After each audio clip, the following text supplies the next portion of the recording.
Station. And yes, are we ready? Right now on 710, we're taking off with 9 hours of live and local LA sports talk. The home of the 9-hour LA Sports Mega Block. Ladies and gentlemen, this is your captain speaking. We call it the LAX, LA Sports Mega Block. Of course, powered every day by LAX, Los Angeles International Airport, where change arrives daily. Let's get to it. Time to get in the air. We're taking off, LA. We have clearance, Clarence. Roger. What's our vector, Victor? Travis and Sliwa has clearance right now. Yeah! Come on. Emily pulled a little Kirk Morrison on me. I was looking around, and then she walked in right as the red lights came on. Roars to you, M. Buenos dias, Jorge. Yeah, good morning. So I Our still roars love don't that. sound too great today. Yeah, we'll get to that in a second. Yeah, well, just give us a second. We're going right into that right out the gate.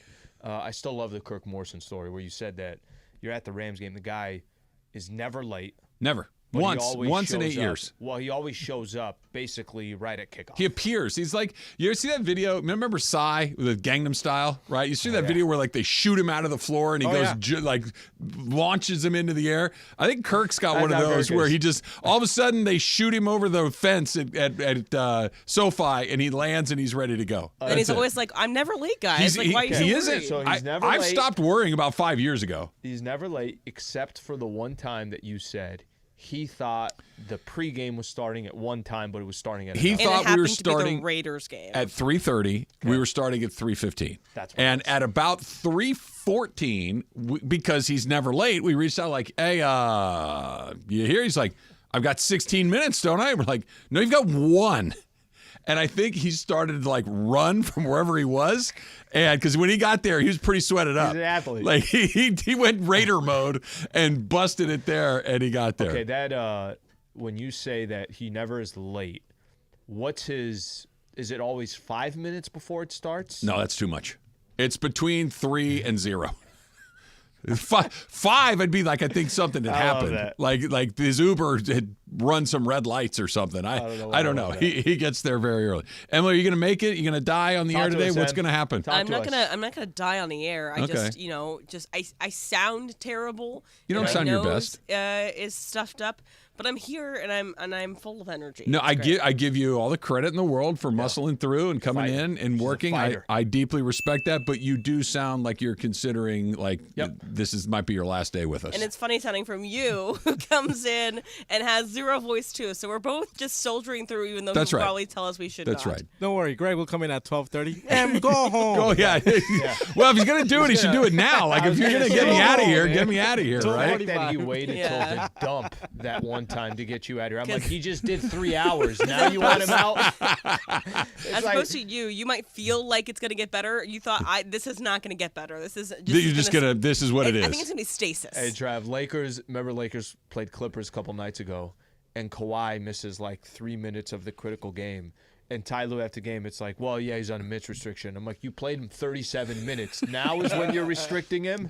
I just want to know when Jorge's going down, because if you're spending the day in there with her, like for those people that maybe don't watch us on YouTube every day, you know, go ahead and watch us on YouTube every day. But studio's kind of split in half. There's mine and Al's half, and there's Emily and Jorge's half, and they're sharing air on that side of the building. Shared it with us. Now you put that in my head, man. Come on. I'll be fine. No, you're in the bad spot, and everybody that's a parent will understand this. With Maita in school, she comes home with everything. She does. It's impossible not to get what your 5-year-old has. You can take care of your kids as much as you can. Doesn't But once matter. you go to school, That's it. It's a petri dish. That's it. That classroom. But you said something, Jorge, and I think that's for everybody. It's like, if Michelle will say, yeah, my throat's hurting, then all of a sudden I'm like, you know what, maybe my throat, it just gets in your head. Whatever the hell it is, it gets in your head. Yes, but there's one that is far worse than the others. Okay, like if you said, I got a little sniffle or a sore throat, and like, nah, I'm okay. If I said to you, I'm feeling a little queasy. That's it. I'm the worst. I'm definitely queasy now, and especially if you think it's something I ate. I'm queasy now because you just said that. Like if you eat something, you share, right? Like say you get an appetizer at a restaurant or whatever, Yeah. you share it, and somebody goes, I don't feel good. You feel all right? Was there something wrong with that? Well, now I'm doomed. Now it's absolutely bad. When you said your knee was bothering you, my knee started hurting. I was like, maybe my knee too. Yeah, you're on a streak here. You're on a heater. And my knee is holding up. Like the rest of me is breaking. This morning I woke up, I felt like I threw 9 innings. My right elbow is like locked in place. I have no good reason why. You're like, well, what'd you do? So, well, I went on a walk, I cooked dinner, and I cleaned it up and read a book. That's what I did last night. Freaking Yamamoto over here. Yeah, and I feel like I need Tommy John surgery. You and Greg were sitting here, and you're like, hey, Al. I'm like, hey. And you're like, I feel like I just threw 9. I'm like, why would you feel like, and the fact that if you would have said something about your ankle or your knees, you're getting your 10,000 steps and everything else, okay, I get it. Why your arm, it makes no sense to me. Arthritis, old, crazy. Did you only have 2 pillows instead of 3? No, there's an interesting thing happening. There may be an additional 4th that's coming in before too long. You guys don't have a big enough bed. You're not wrong. It's getting very crowded. When okay? I was there for the Notre Dame SC game, I brought a tape measure, and I'm just making sure. I'm like, you can't fit that many pillows on here. So me, the human being that I am, I take up a lot of space. Yeah. Okay, so now that we're adding in more, I have the one that I lay my head on. Yep. I have another one that I kind of wrap my arms around. Okay, a little snuggle pillow, as Susan calls it. I got a little snuggle pillow, and then I have another one that I put between my knees so my hips don't hurt. Okay, and the vision I have in my head, it's so funny. It works. Looking at you like this. It works. But now, because my knee has been bothering me, when I roll onto my back, my legs are extended like this, right, in your bed. Okay. My knee starts to hurt. So I need a 4th one, a very small one, so my knee can have a slight bend from when I roll over. I don't have to reposition the hip pillow. You remind me of that one scene from The Sandlot when he's trying to get the ball and he's in a tire and he's got all these pillows and the catcher. That's exactly how That's I picture about you. what it looks like. I look like a hockey goalie going to bed. There's a lot going on there. But I think I need to add a very small 4th that can just support my left knee. This may come as a surprise to you. I don't know. I'm not sleeping particularly well. Susan using 1 pillow? No, she's 3. She's 3 as well. She's 3. Same 3 that I have. So right now, you guys have 6 pillows on the bed. In the bed. 4 of them are in the bed. Do you also steal pillows?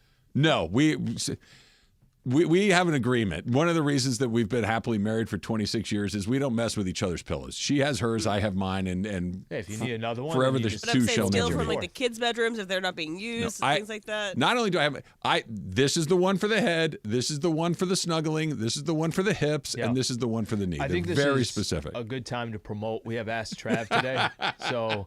If you got any pillow questions, sleeping questions, anything like that, send it to us, and we'll fire them off. Maybe if there's some people out there that are roughly my age. I'm 52 years old. Does this just happen at some point in your life where you can't sleep anymore? The one thing I've always been able to do is sleep, right? That I can still fall asleep really easily. I go to bed, been reading a little bit. Okay, I turn on the TV, and I close my eyes, and I'm asleep in 5 minutes. I fall asleep really quickly. I'm waking up 2 hours after that, no matter when I go to bed, and then basically every 2 hours moving forward. And it's like being tortured. I can't do it. All right, when you were 40. Knocked out. Problem. 6 hours straight, no problem. I don't know. Maybe you're getting too much sleep. But, okay. You go to bed at But it doesn't. You go to bed at the end of the first quarter of the Lakers Raptors not game. Every night, but occasionally I might not make it to halftime. I made it to the end last night. You know what I mean? John says I pop right back up. Good evening, Laker fans. Maybe that's like, it. I'm Ireland's done. never slept. There's something going on, Slee. Maybe I have a disease. Maybe I have a sleeping disease. How about his CVS pharmacy yesterday? That freaked me out a little bit. That's a lot of stuff. Like you come in, you just have cough drops. That's it. And then I have cough drops and some Advil. Hey, who's got headache medicine? He's got it all. Did you guys see the video we did once where he took everything out of his backpack? An umbrella.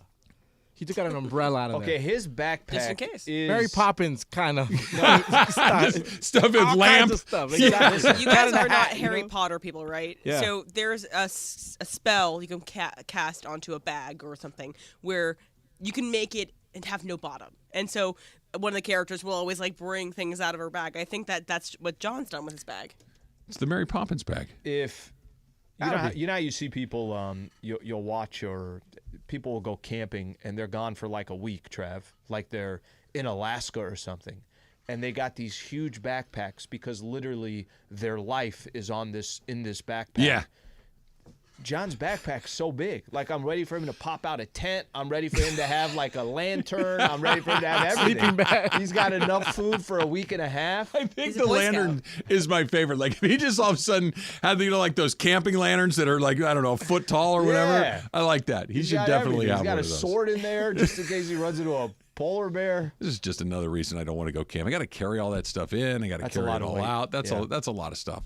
If I ever did it, it would be more like you, where I just kind of in the campsite, Bro, in the car. That's or all the, you have to do. You yeah. get your cooler sitting there. You literally don't have to do anything. I don't want to You go just into the back woods. up your car to your campsite and do nothing. It sounds like enough. It's amazing. 2 days. So yesterday, so typically when I have some sinus issues, I try to like swim because it, just clears up my sinuses because you're blowing out water or whatever.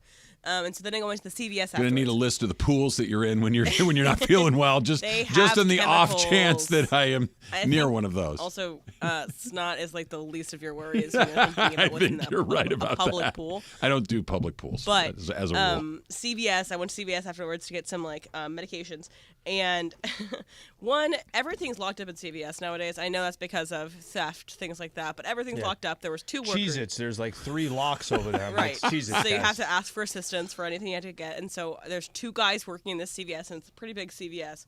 And so, I had him come try to get everything in one fell swoop. The guy didn't have to come to me often. And then I'm going to check out, and they have Sudafed. And so Sudafed, now you have to show your ID and Sure. say that you're a certain age. And one, I have like a billion things in my hand because you didn't go to CVS, you buy extra things. But he's like, oh, you look like you were 18. And mind you, I look disgusting. I have just come out of the water. My face is so dry. I'm like almost like still wet. I like changed. And then, he's like, oh my gosh. I'm like, this is not the time to flirt. I am giving you Sudafed medication, and I want to get out of here. Maybe he just thought that you looked a little younger than you are. That's 27. a compliment. That's a nice thing to say to somebody. It is a nice thing to say. I appreciated that he Wish said somebody that. would say it to me. But I'm also like, not now, buddy. I have a head. What full was of your congestion. response? I said, haha, and then I continued. Oh, on. that's good. Yeah, that Yeah. was. Yeah. You know what I find guy. interesting? The fake I laugh. I didn't. Oh, you looked. I thought you were 18. Because I'm clearly not.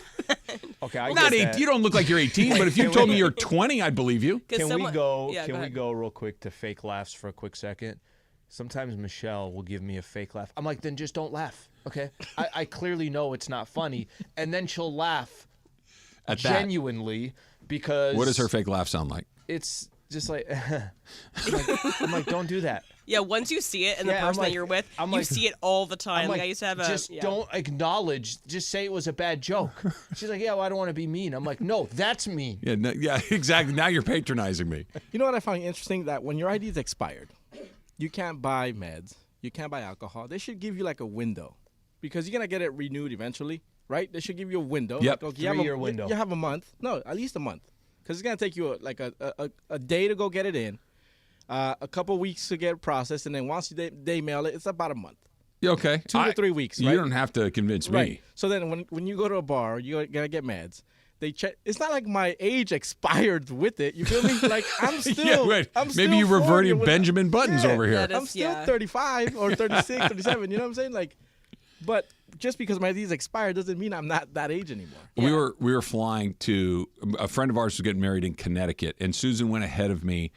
She was in the wedding, and I had to work, so I flew in late Friday night. I flew into Kennedy Airport in New York City, and I was going to rent a car, and I was going to drive Just to when you got the Connecticut. new suit.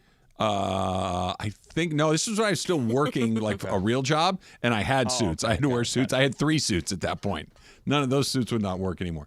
So I land. We go to the rental place. I go to the rental place. I'm by myself, and the guy says, okay, reservation, sure, driver's license, and all this stuff. And I hand him this stuff, and he looks at my driver's license. And he says, "Your driver's license is expired." And I said, "Oh, it is?" I honestly did not know that it had expired. And he goes, "Yeah." He goes, "I can't rent you a car with an expired driver's license." I'm like, I understand, but I need to be in Connecticut tomorrow morning for a wedding. It's at this point, it's 1 o'clock in the morning. Jeez. He's the only one there. I'm the only one there. It's like, come on, man. I tried to give the guy, but I understand what we're doing here. Just tell me what you need to make this happen, and I will make it. He goes, I'll lose my job if I rent a car to somebody that has an expired driver's license. I can't do it. You're out of luck. This is way before Uber. This is, there are no, we're going to this remote little spot in Connecticut on this lake that's in the middle of nowhere. 1975. It just about, might as well have been. The year did start with a 9 at this point. I had to hire a town car to drive me there. This was a long, and again, I had a brand new job out of college. I was not making any kind of money at all. And a 2-hour drive, probably? Like 2.5. It was they wiped me out. Like I had no money for months to go. That's why you only drive if you get an Uber. You get that SUV black. Also, real quick, when somebody says I can get fired for that, there's only 2 people can report that: you and the person giving you the car. Unless he gets pulled over, or I get in an accident. Yeah, true that. If I got stopped or I got into an accident, he was in a tough spot too. Like I'm sure he wants to do it. He didn't feel like he wanted to do it. Yeah. I felt like he was getting a little bit of pleasure out of yeah, man, there's nothing I can do for you. So there's a limo service that I could call. Like, come on, man. He gets really? A piece of that, too. Black car to the middle of nowhere, Connecticut, in the middle of the night. Give us a 30-day window, please. Moral of the story is right now, check your license and make sure to get that done. Especially if you're going to Connecticut or buying Sudafed. Those are your 2 options. Raider Rubin on Twitter said that there's 8 pillows on their bed. His wife uses 7 of them. There you go. Well, no, that's not. There you go. Sure. Mrs. Rubin has a pillow configuration that works for her, and I respect it. You're going to need what that layout looks like. Give me a schematic, like a blueprint of where everything goes, and I'll see if it works for me. I like a good meltdown, and we got a great meltdown last night after the Laker game. And by the way, a justified meltdown. That's coming up next. It's Travis Slee, 710 ESPN.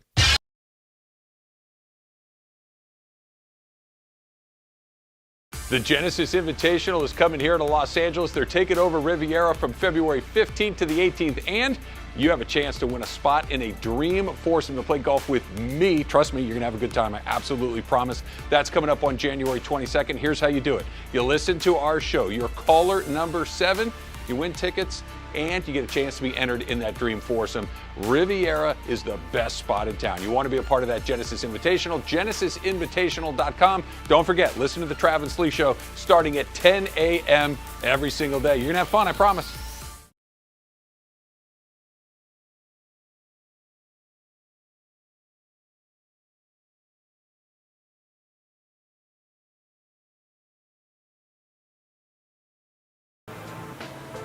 Hey, it's John Ireland, and I'm at Ralph's in Redondo Beach. You got to check this place out.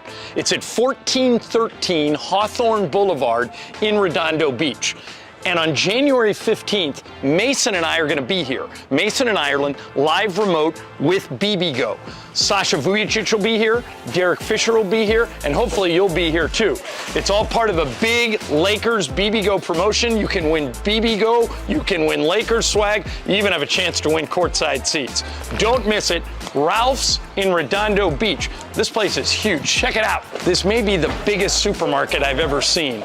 Be sure to join us January 15th. Ralph's in Redondo Beach. Derek Fisher, Sasha Vujicic, Mason, Ireland, and BBGO.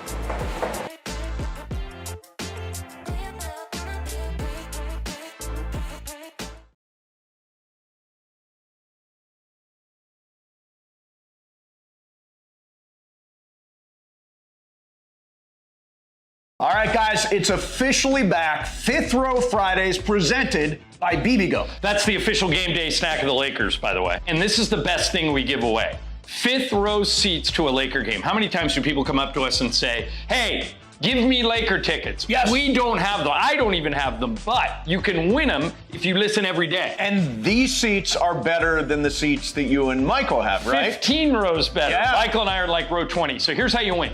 You listen every day to all the shows and take notes. If you can answer 5 questions about what happened on the show that day, you're eligible to win.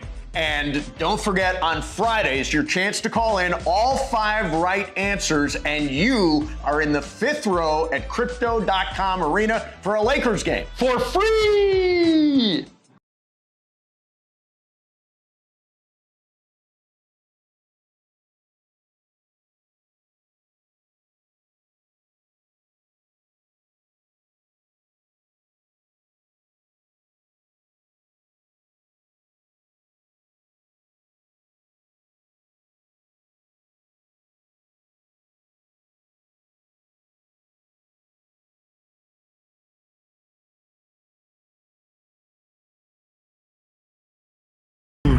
ESPN.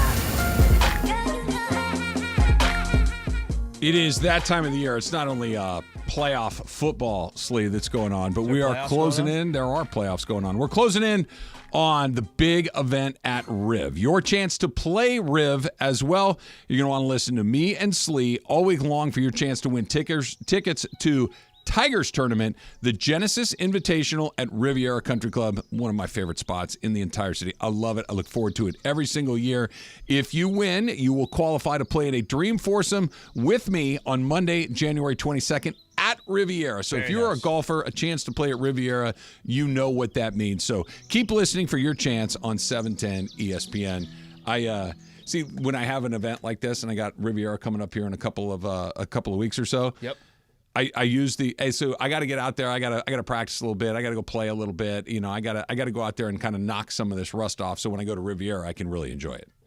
Listen, you're living a good life over there, and whoever the winner is will be living a good life for that day as well. I got a couple people that are going to be calling in at that time on my behalf. So maybe I'm golfing with you. Maybe, yeah. Maybe you can come in and you've got your clubs in the car and you're ready to go. I finally took them out. Oh, you did? Yeah, I took them out. Why? What happened? You can find some closet space somewhere? I left them in at my parents' house in the shed. Okay. That in July and August stays around 168 degrees in El Cajon. Maybe they'll melt. So I'm going to leave them there for now. And, at any point, if I decide to change my mind in golf, then I'll figure it out. But that hasn't happened in 2 years. I was going to say, I think the odds of that are pretty low. I don't think that you're going to be driving home from, the grocery store one day. Say, you know what? I'm going to swing by Eaton Canyon and go out here and hit a bucket of balls. Eaton Canyon. Great spot. Love it. A nice little 9-hole course in Pasadena. Way to Sierra Madre, kind of like right there. I had my first ever apartment on my own was in Sierra Madre. It was about half the size of this studio right here. It's pretty small. Not even enough room for all of my pillows. Could barely fit them all in there along the way. All right, so Lakers beat Toronto last night. Dominated. Yeah, right. Yeah. Anthony Davis, awesome. We're going to get to him coming up here in a little bit. But the story of the night was the Lakers shot 23 free throws in the fourth quarter. The Lakers won by a point. Okay? The Toronto Raptors, shot 2 in the fourth quarter? I think it was 2. I know overall they shot 13. Lakers shot 36. Okay, so you have a 26 free throw discrepancy. And again, the Lakers shot 23 free throws in the fourth quarter. The head coach of the Raptors, Darko Rajakovic, I'm gonna go with that. If I'm wrong, I'm sorry. I apologize. Darko Rajakovic was displeased with the officiating in last night's game. 23 free throws for them, and we get 2 free throws in the fourth quarter. Like how to play the game. I understand respect for all stars and all that, but we have star players on our team as well. How's possible that Scotty Barnes, who is all-star caliber player in this league, he goes every single time to the rim with force and trying to get to the rim without flopping and not trying to get foul calls. He gets 2 free throws for the whole game. How is that possible? How are you going to explain that to me? They had to win tonight? If that's the case, just let us know so we don't show up for the game. Just give them a win. But that was not fair tonight. And this is not happening first time for us. Scotty Barnes is going to be all-star. He's going to be the face of this league. And what's happening over here during whole season, I've been holding it back, it's a complete crap. Okay. It's complete crap is my favorite part of that. It is a complete crap. It's a complete crap. It's great. I give this guy, and I mean this as nothing but a compliment. He's so angry, and he's so frustrated. And justified. And justifiably so, that it was so lopsided one way. But he has to communicate his anger in a language that's not his first language. Sure. And so you can feel him translating in his head, and he never loses the thread of how angry he is. It was awesome. I am a new huge fan of Darko Rajakovic. It was incredible. And like you said, Slee, the only part about this that I wish he'd left out was that Scotty Barnes is going to be the face of the league. All-star. You were good at all-star. If you would have left that out, we have an all-time rant. Because if you just want to give them a win, that's fine. Just tell us and we won't bother to show up. That's an incredible line. This is a complete crap is a great line. I feel his pain. I don't really care because the Lakers got a win out of the whole thing, but what a tremendous meltdown. Yeah, it was it's kind of funny. So I didn't know this was going on, and this is the world of Twitter that you live in. I didn't know, Spectrum's going to play postgame. They're playing who they play? Play the Lakers. Then it's LeBron, then it's Anthony Davis. And I saw somebody on social basically like the coach of the Raptors is just completely breaking down. But he wasn't breaking down. Well, not he was just furious. He was very, very angry. And I mean, and righteous indignation. There's ways to do it. And then I finally, they end up putting the video up. I think Mark Medina had grabbed it on his phone. He posted it on Twitter, and then, Spectrum grabs it. And I just watched it, and I'm like, I'd like to watch that again. I've watched it 4 Okay, times and then you go, I go online, and now it's there on Twitter. It's on everywhere. It's like me with that Matthew Stafford. Exactly right. Except that was an unbelievable play. Okay, if you want to get into, I like what you said too. That's his second language. And it's amazing. So I'm look. You speak multiple languages. When you get furious, do you Never. You just want to let it rip in English, right? And I wouldn't even know what the hell I'm doing on the other side. But I think there's. I'd like to hear you try. But let me use my parents as an example. I'll use my parents. My parents have been, my mom, they've been in the States here for 40 years, right? 41 years. But their predominant language is still Chaldean. So if they're angry at something or they're talking to my nieces, especially like my nieces, because they're just predominantly speaking English, right? Just like me growing up. So they're kind of like fighting between the two languages and trying to merge it together. But ultimately, you know what's going on. You know they're not happy. So even him, like even if his flow wasn't the flow that you wanted, I know that he's angry. I know that he's pissed off. I know that he's clearly not happy. He was able to communicate beautifully. Perfectly. Yeah, no question. Perfectly. No question. Jorge, when you get furious, do you want to let it rip in Spanish or English? Spanish. Yeah. Like it's funner. It's better in Spanish. It means a lot more in Spanish. It just has that, You feel it in But the soul. but early on, my mom told me, and I never forget this. My mom taught me that she's like, never make fun of somebody who's speaking a different language. Of course not. Because it's hard enough to learn something else, but they put in the time to try and speak another language. So never make fun of people like that. So it always stuck with me. But yeah, my uncle, we were doing something in the front yard one time. And then kids being kids, summertime, they're trying to egg the house or egg, the block or whatever. They're throwing eggs. And my uncle was so mad because whatever we're doing, it almost hit him, So he runs to the, front of the driveway, and he's screaming at the car that's driving away, "Hijo de tu mother, bleep, bleep." So he mixed both English merging them and in. Spanish. I'm like, what the hell did you just say? He's like, who cares? I'm mad. He's throwing eggs at me, man. Like, I'm just like, That's that awesome. was More funny. about the tone. Yeah. And everything. Yeah, the message was clear. Oh, of Put course. it out. It's a crap is my new favorite line. And by the way, he's not wrong. He's not wrong. It was you said it pretty well, Slim. We were talking about wrong. There was a couple of times you're like, okay, I'll take that one. Yeah. Like there were more than one or two of those. We'll always have that in sports. You're a baseball fan, and it's got the box right there, and it's low and outside, and strike three. You're like, all right, well, I'm not going to complain, right? Right. There were plenty of moments in the game yesterday, and maybe this comes with the territory of the Lakers. Maybe this comes with the territory of Anthony Davis and LeBron James. There were calls for the Lakers that was like, okay, we'll take that. There were no calls for the Raptors. It's like, okay, we'll take that. And oh, by the way, that is the difference of the game. That's your game. The Lakers needed a win. They got their second win in a row. We'll take it. Anthony Davis was great, as I mentioned. But there is just something deeply unsettling when you feel like a game was not fair. Like there's bad calls. Bad calls happen all the time, right? A missed call. Missed call. Yeah. He safer or like you say, ball or strike. I just missed it, right? But then there's you don't miss any for them. You only miss them for me.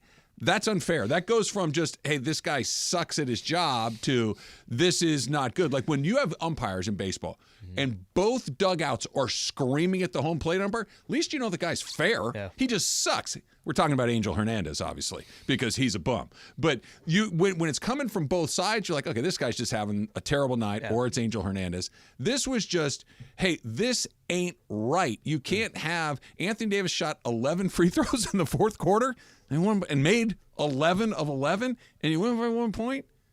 Yeah. I mean. Now, listen, it's again, when the game was going on, it wasn't as glaring to me. There were just certain plays where I was like, okay, I think we got the benefit of that one. And then when I start looking at the actual box score, and I'm like, wow, they were plus what from the free throw line? They took how many more free throws? And then I saw the rant. And it's like, okay, that all makes sense. And listen, it's as far as the actual rant goes, I'm sure this is probably what eventually happened, Trav. I'm sure what probably eventually happened was you had a Toronto Raptors team, specifically Scotty Barnes, walk into that locker room and just say, Coach, what the hell else do you want me to do? I can't get to the free throw line. And the coach was like, I got your back. Watch this. Oh, yeah. And if Darvin Ham, if the Lakers were in a similar position, you want Darvin Ham to also, even if he goes crazy in front of a mic, you want that because you know that he's doing it in the support of his players. When a coach and a player, players a little bit less so, but specifically the coaches, they're not arguing the call that you just missed. They want to make sure that the next one, when it comes up, that's still ringing in your ears a little bit. That me lighting you up, that Darko lighting up those referees wasn't so they're going to go, oh, you know what? Okay, bring everybody out of the locker room. We're going to replay the fourth quarter. Right. This is hey, if you blow it, I'm going to light you up. Because nobody likes, I guarantee you those guys, publicly, privately, or privately, don't, hey, guys, 23 fourth quarter free throws to 2? That can't have a difference. And the NBA already has this perception that there are referees that are biased, and that's probably the most generous reading of it, right? And now you have stuff like this. It's hard to overcome, and it's a bad look. The good news is Lakers won. The better news is Anthony Davis is out of his mind right now. That's coming up next. It's Travis Lee, 710 ESPN.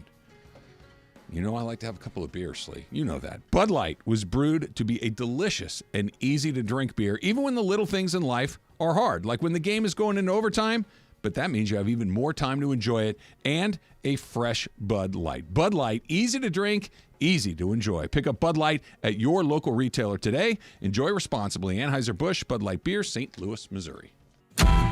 Going into the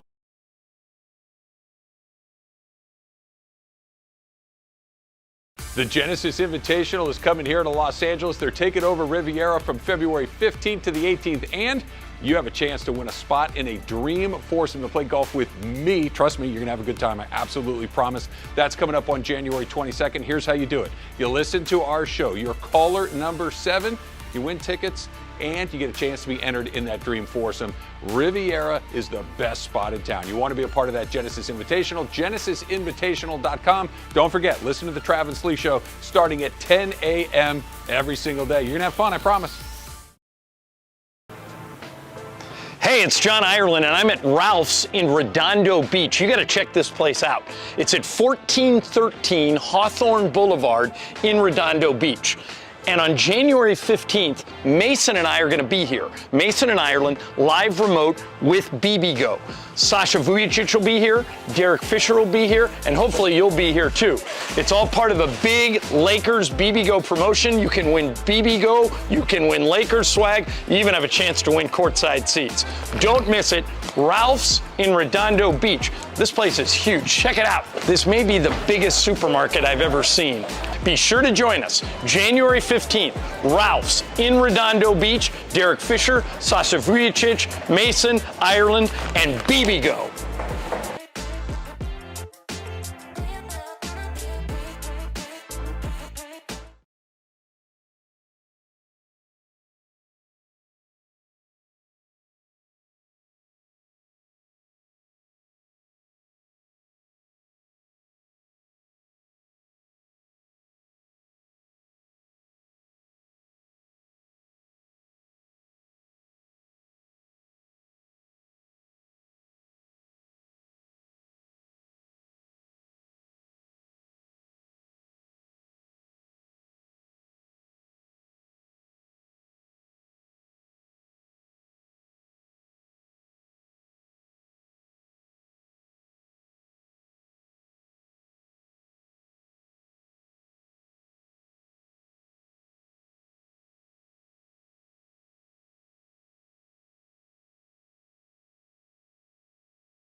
Devin Chan, ESPN. Little breaking news. How about this? This from your guy, Slee, Woj. Kawhi Leonard has signed a contract extension with the Clippers, the team says. No details on the contract as of yet, but I'm sure those are going to follow very quickly. But Kawhi's playing out of his mind. Kawhi's been terrific of late, so the Clippers have signed him to an extension, so Kawhi will be in L.A. for some period of time longer than we thought he was going to be here. Anyway. Not a big shock or a surprise. Not really. I think, the next question is going to be, what do they do with PG? I'm pretty sure they'll sign him to an extension. Mm-hmm. The next question is going to be, what do they do with James Harden? I'm pretty sure they're going to sign him to an extension. I think they're eventually going to walk into that new arena, into a dome in Inglewood, and they're going to have their foundation. Now, does that mean they're walking into a deep playoff run? I don't know. Who knows? Does that mean they're, does that become the new LA Live because the Rams are there and you got YouTube theater and you got, I don't know. But I know LA is big enough and there's enough money around to support everything. Right. It's big enough and there are enough rich people and corporations based in Los Angeles that the money shouldn't be a huge problem. It's whether or not you put something out there that people are dying to see. And incredibly wealthy owners that will use their own money, like Kroenke and like Ballmer, to literally go build a completely separate entertainment section of LA. Let's look, the Clippers are playing really well. They're one of the hottest teams in the NBA. But let's say that they Clipper this thing up between now and the playoffs. Okay. And they go in and it's another Clipper playoff run. Well, it's like, they're out again already. All of it, how many times do you run this back and think that you're going to get a different result? Now, they look really good. They might get a different result this time. But this extension for Kawhi, like you mentioned, you think an extension for Paul George is likely. I think so. An extension for James Harden is likely. About that, so Woj just added this. So the Clippers extension talks with Paul George are ongoing, and the organization continues to want to get both stars lined up on long-term contracts, sources tell ESPN. Okay. Not a surprise. Not a surprise. Yeah. I'm not surprised by it. But are you saying is it the right decision? No. What are you buying? Mm-hmm. They've been together 5 years. This is I want to say their 5th year. Okay. The bubble was the first year. That's when they lost the 3-1. Let's call it 4. We're in the middle. So the first 4 years you have bought what? You know what I mean? You see what I'm getting at? I get it. They got to the Western Conference Finals, and Paul George was great. Kawhi's been hurt a lot. But what are they looked at as a team that's a threat to win an NBA championship, a threat to win the Western Conference? Maybe this year they are. Now, I think now more so. But again, you're talking about two guys that miss a ton of time. James Harden, he's going to quit eventually because he quit in Houston, he quit in Philly, he quit in Brooklyn. He quits, so that's coming. So what are you buying? Let me ask you this. And I'm not telling you it's the right game plan, but hypothetically, what's plan B? So would plan B be, okay, you don't extend these guys. They end up walking away and going somewhere else. Mm-hmm. You're obviously not going to trade them at the trade deadline and start rebuilding. You're going into a new arena. I think this is the plan for now, right? And if you give it, let's just say you gave it this season and the following season, and you fall flat on your face again, does it really matter? The fact that it is the Clippers and it's not one of these other franchises where the expectations, don't get me wrong, I think Ballmer has real expectations. He does want to win a championship for the Clippers. Absolutely he does. But what history are you going up against? What is the underlying pressure that's there? He wants to win. They want to win. I get that. But I don't know what plan B would be. Is plan B you're rebuilding, you're starting over, you're deciding it's a good question. It's a good question, and I can't give you get rid of this guy, keep this guy, draft this guy, go get this guy, but I come at this from a slightly different angle. I hear what you're saying, that if you don't know what you're going to do, then you might as well do what you already know. But my point is, if Paul George and Kawhi Leonard through 5 years have given you nothing, why am I signing up for more of it? That I don't know what's coming next, but I know I don't want to run this back again, right? And it feels, for different reasons, but it doesn't feel terribly different from when they had Lob City going. that Blake Griffin, Chris Paul, and DeAndre Jordan were really good, really fun, exciting to watch, and you knew it wasn't good enough. You knew it wasn't going to get you to where you need to go. You weren't going to win that title. And it's that weird spot like, okay, well, then if we're not going to do this, what? Well, I don't know, but you know that this isn't going to get you where you need to go. The reasons why you're kind of capped out are different, obviously, but the methodology is kind of the same. You said you got something? Yeah, could it be that he wants to open this new arena with players with the name of Kawhi, 1,000%, Paul George, Russell Westbrook, as opposed to bringing LA natives too. Exactly, as opposed to opening an arena with players that are not really that kind of caliber. Here's the only argument that I would make: they have not clearly accomplished their goals, and I don't know if it's going to change this year, but the only time those two players were healthy together was the bubble year. That was the only year that they were healthy together. And as part of this, you know what? Denver, it took X amount of years to finally get over the hump. And some of it was because Jamal Murray was injured. Some of it was because some of these guys weren't completely healthy. Some of it was, it's so tough to win an NBA championship or a championship in any sport. Could this just be their best shot of doing it for now? And if it's just your best shot of doing it for now, you have not also gone through a playoff run where Harden is with you, whether that helps you or it doesn't. You right? really haven't gone through a playoff run other than the bubble where Leonard and George were both healthy at the same time. So I think there's a little bit of... But when you did, you blew a 3-1 lead. You did. Yeah. But the team is completely different. It is 4 years since then. Those two players are still there. Your coach is different than it was there as well. So I think the only argument that I can make is this is right now your best shot of making a run to the NBA Finals. In a year, maybe we're having a different conversation. In a year, we might. What if we're saying that the Clippers got to the NBA Finals? Yeah, I want to go back to, maybe we can continue to talk about this when we get to the top, and we'll go back to Anthony Davis as well. But this idea that I have to have a star or stars to open up a new building, I would argue that it's almost the opposite, that the new building itself, at least for a year or two or three, is going to be an attraction as well. I want to see it. I don't care about the Clippers one way or the other. I'm not anti-Clipper. I'm not pro.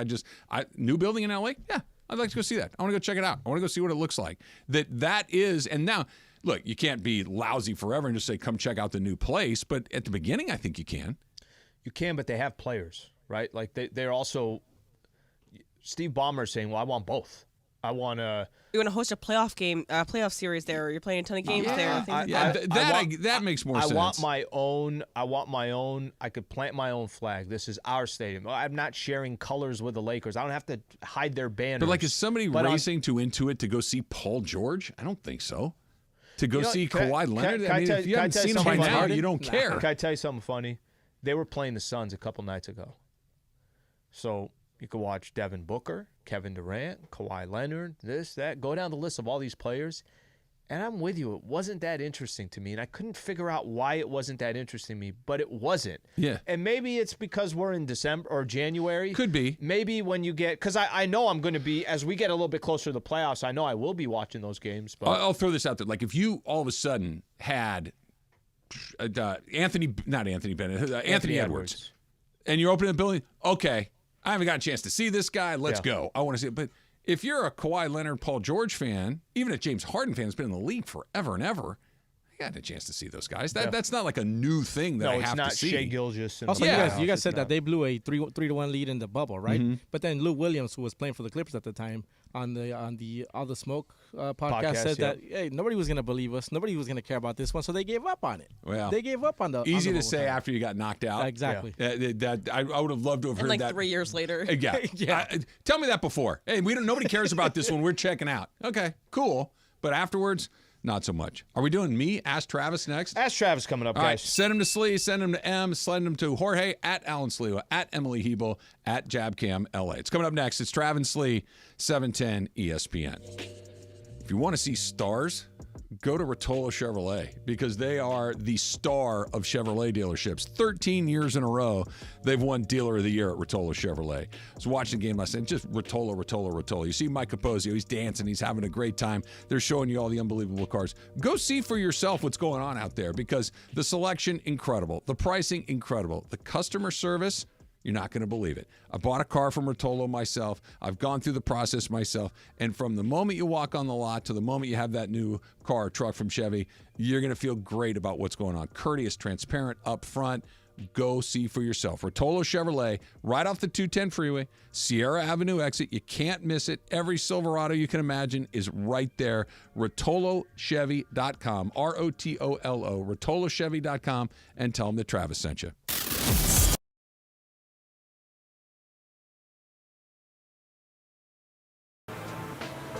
Hey, it's John Ireland, and I'm at Ralph's in Redondo Beach. You got to check this place out. It's at 1413 Hawthorne Boulevard in Redondo Beach. And on January 15th, Mason and I are going to be here. Mason and Ireland, live remote with BBGO. Sasha Vujicic will be here, Derek Fisher will be here, and hopefully you'll be here too. It's all part of a big Lakers BBGO promotion. You can win BBGO, you can win Lakers swag, you even have a chance to win courtside seats. Don't miss it. Ralph's in Redondo Beach. This place is huge. Check it out. This may be the biggest supermarket I've ever seen. Be sure to join us January 15th. Ralph's in Redondo Beach. Derek Fisher, Sasha Vujicic, Mason, Ireland, and BBGO.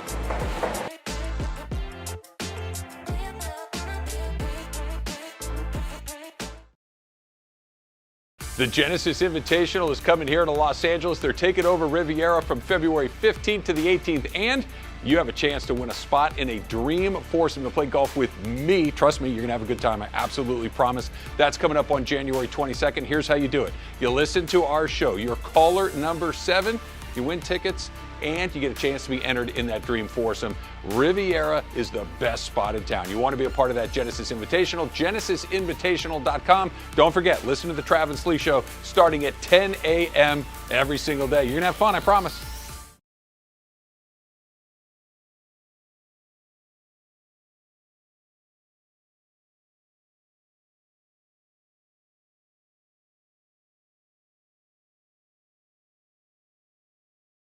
Hey, John Ireland here, and I'm at my local Ralph's in front of the BBGO display, and here's why. The Lakers and Ralph's are doing a sweepstakes, and you could win courtside seats to a Laker game. The question I get more than anything else is, how do I get in those courtside seats? This is how. You come to a local Ralph's, you spend at least $10 on BBGO. Then you take your receipt and you send it to this web address. Lakers.com/BBGO sweeps. That's Lakers.com/BBGO sweeps. It's the contest runs from now through February 6th. So all you got to do is go to Ralph's, get some BBGO, and send in that receipt. Well, as long as I'm here, you can never have enough BBGO. You'll find fun around every corner. Learn more at harrissocal.com. Let's get to it. Ask Slee right now. All right, Wednesdays, of course, we flipped the script a little bit. Today we're doing Ask Trav. Trav, feels good to kind of throw this your way. Where would you like to start? Would you like to start on the phones, or would you like to start on Twitter? Phone, for sure. All right, phone on Twitter. Jason in Downey, Ask Trav. What's going on, Jason? What's going on, guys? Good morning. So, Trav, I'm a first-time dad, and I'm very curious as to at what age did you stop bugging the kids about their bedtime and leaving them to fend for themselves when they have to wake up for school and for work? Okay, so that's a great question, and I think it depends on your kid, right? I have 3 kids, Jason. All 3 of them have had different rules for this. And not rules, but you're trying to support them, right? You're trying to make sure that they become productive members of society, and good individuals, contributing members of society. Once you know that kid can take care of their you-know-what, cut them loose. You don't wake them up. You don't remind, hey, you got this thing. If they are continually struggling with the stuff, the answer probably is just let them do it. If I know you need to be somewhere in 10 minutes and it's a 12-minute drive, my head's about to pop off my shoulders. So it has to happen. So it depends on the kid, but most of mine were somewhere in the 14, 15 range. Okay, we got a couple good ones here. By the way, send us most, not all. There may be one that I still worry about a lot. A lot. You could also pick up the phone and call and get your Ask Trav in 877-710-ESPN.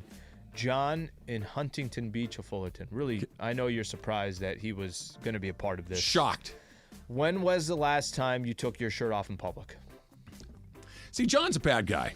Let me explain why John's a bad guy. Because John knows. I know why. Exactly. He's asking this question for a very specific reason. When I used to work at a different radio station, we had a promotion where we did a basketball game. Okay. And they gave us jerseys to play in this basketball game, but they didn't give them to us until right before we were about to start this game. Okay. Well, I'm not going to run to the men's room to put on a basketball jersey. I'm just going to take my shirt off and put it on. You're proud of what you got, too. John was like a Marine Corps sniper with his camera in the top row, waiting for this to happen, and he snapped the pic. That was the last time, public. Yeah. I did go to remember when I went to the 4th of July boat thing? Yep. I took my shirt off that day to jump into the water. Well, and you've had some times where you said, I think it was last summer, you and Michael would head over to the Me and Bobby. That's right, you and Bobby. Okay, Em, what do you got over there? I got one from Trey G, and he says, when eating nachos, what's the proper cheese to chip ratio? So is it, he suggests cheese 3 to 1 chip, like 3 cheese to 1 chip. So lots of cheese, 1 chip. Yeah, it's a lot of cheese. And what's more important in nachos, the quality of the cheese or the quality of the chips? The quality of the chips, I believe, is more important to your overall nacho experience.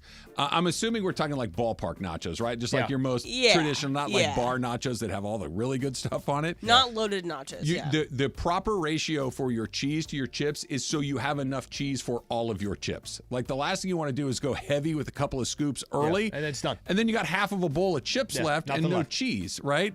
You need to have the cheese. So that last chip should have the same amount of cheese as the first chip. I have one addendum too, sorry. Can I give a suggestion here on this nacho? Okay, they put and this is the same thing that happens in the ballparks. You put a layer of the chips. Give me a layer of the cheese. Then put your next layer of chips.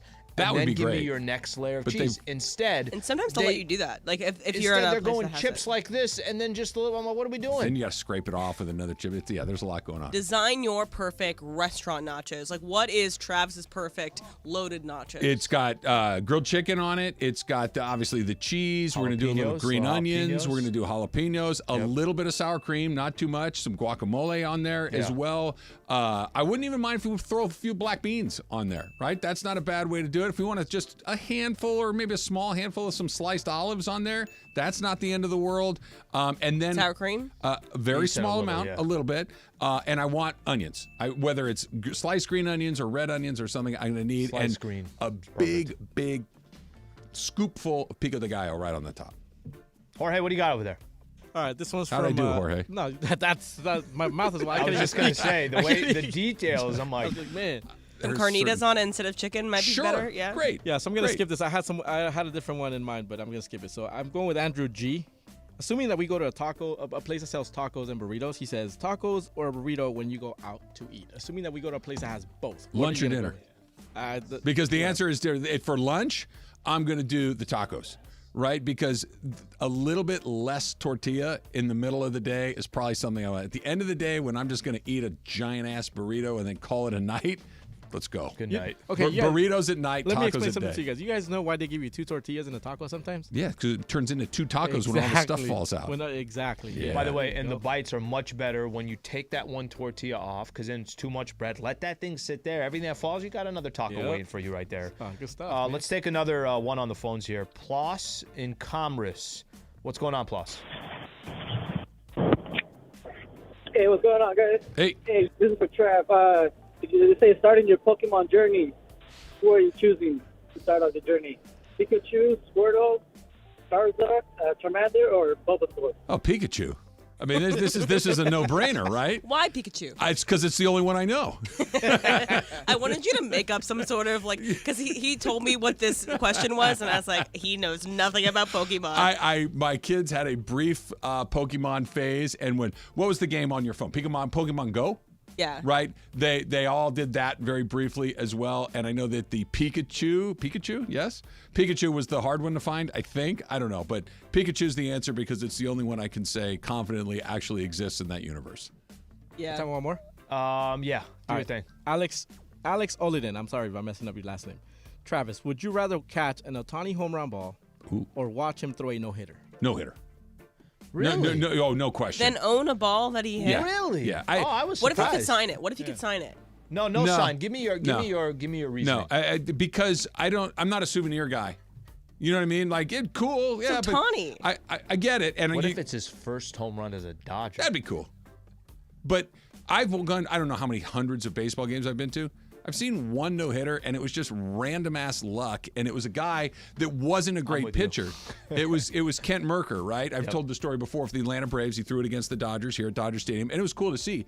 But to see one of the all-time greats do it, and a guy that I admire a great deal do it for my team, I would much rather be a part of seeing something than just a home run being hit and landing in my lap. Okay, that's an easy one. We're gonna squeeze in one more, but I just want to encourage people. If you send out some tweets and they're good questions for Ask Trav, you want to sprinkle them in? Keep sending them in. We'll keep sprinkling them in. These are all good ones. Obi-Wan says, how long is a shower considered too long?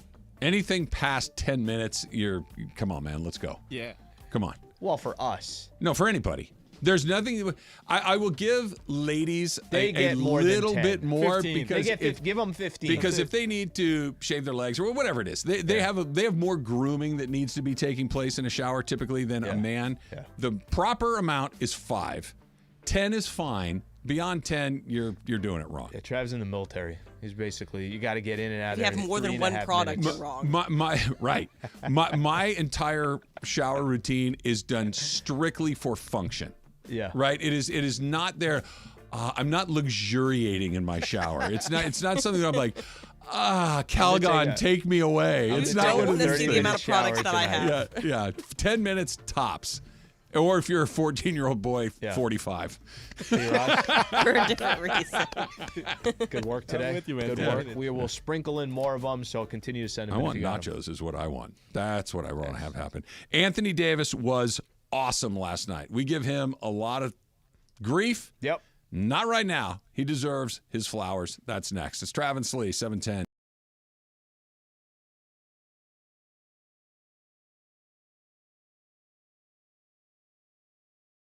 The Genesis Invitational is coming here to Los Angeles. They're taking over Riviera from February 15th to the 18th, and you have a chance to win a spot in a dream foursome to play golf with me. Trust me, you're going to have a good time. I absolutely promise. That's coming up on January 22nd. Here's how you do it. You listen to our show. You're caller number 7. You win tickets, and you get a chance to be entered in that dream foursome. Riviera is the best spot in town. You want to be a part of that Genesis Invitational, genesisinvitational.com. Don't forget, listen to the Travis Lee Show starting at 10 a.m. every single day. You're going to have fun, I promise. Hey, it's John Ireland, and I'm at Ralph's in Redondo Beach. You got to check this place out. It's at 1413 Hawthorne Boulevard in Redondo Beach. And on January 15th, Mason and I are going to be here. Mason and Ireland, live remote with BBGO. Sasha Vujicic will be here, Derek Fisher will be here, and hopefully you'll be here too. It's all part of a big Lakers BBGO promotion. You can win BBGO, you can win Lakers swag, you even have a chance to win courtside seats. Don't miss it. Ralph's in Redondo Beach. This place is huge. Check it out. This may be the biggest supermarket I've ever seen. Be sure to join us. January 15th, Ralph's in Redondo Beach. Derek Fisher, Sasha Vujicic, Mason, Ireland, and BBGO.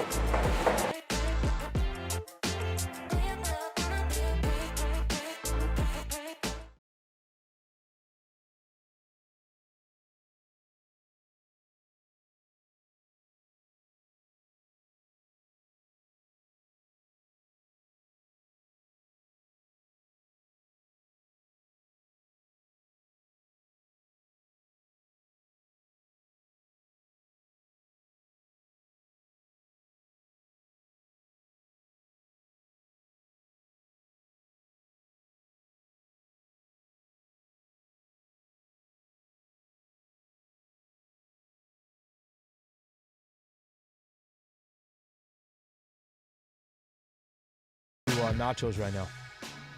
Yeah, I think the details. I messed up. Are... I did. Emily corrected me. What do you got? Carnitas is a better answer. Yeah. It is. Chicken's kind of good, great. but Yours is a better answer. I look. Let's just move on. I gave you credit.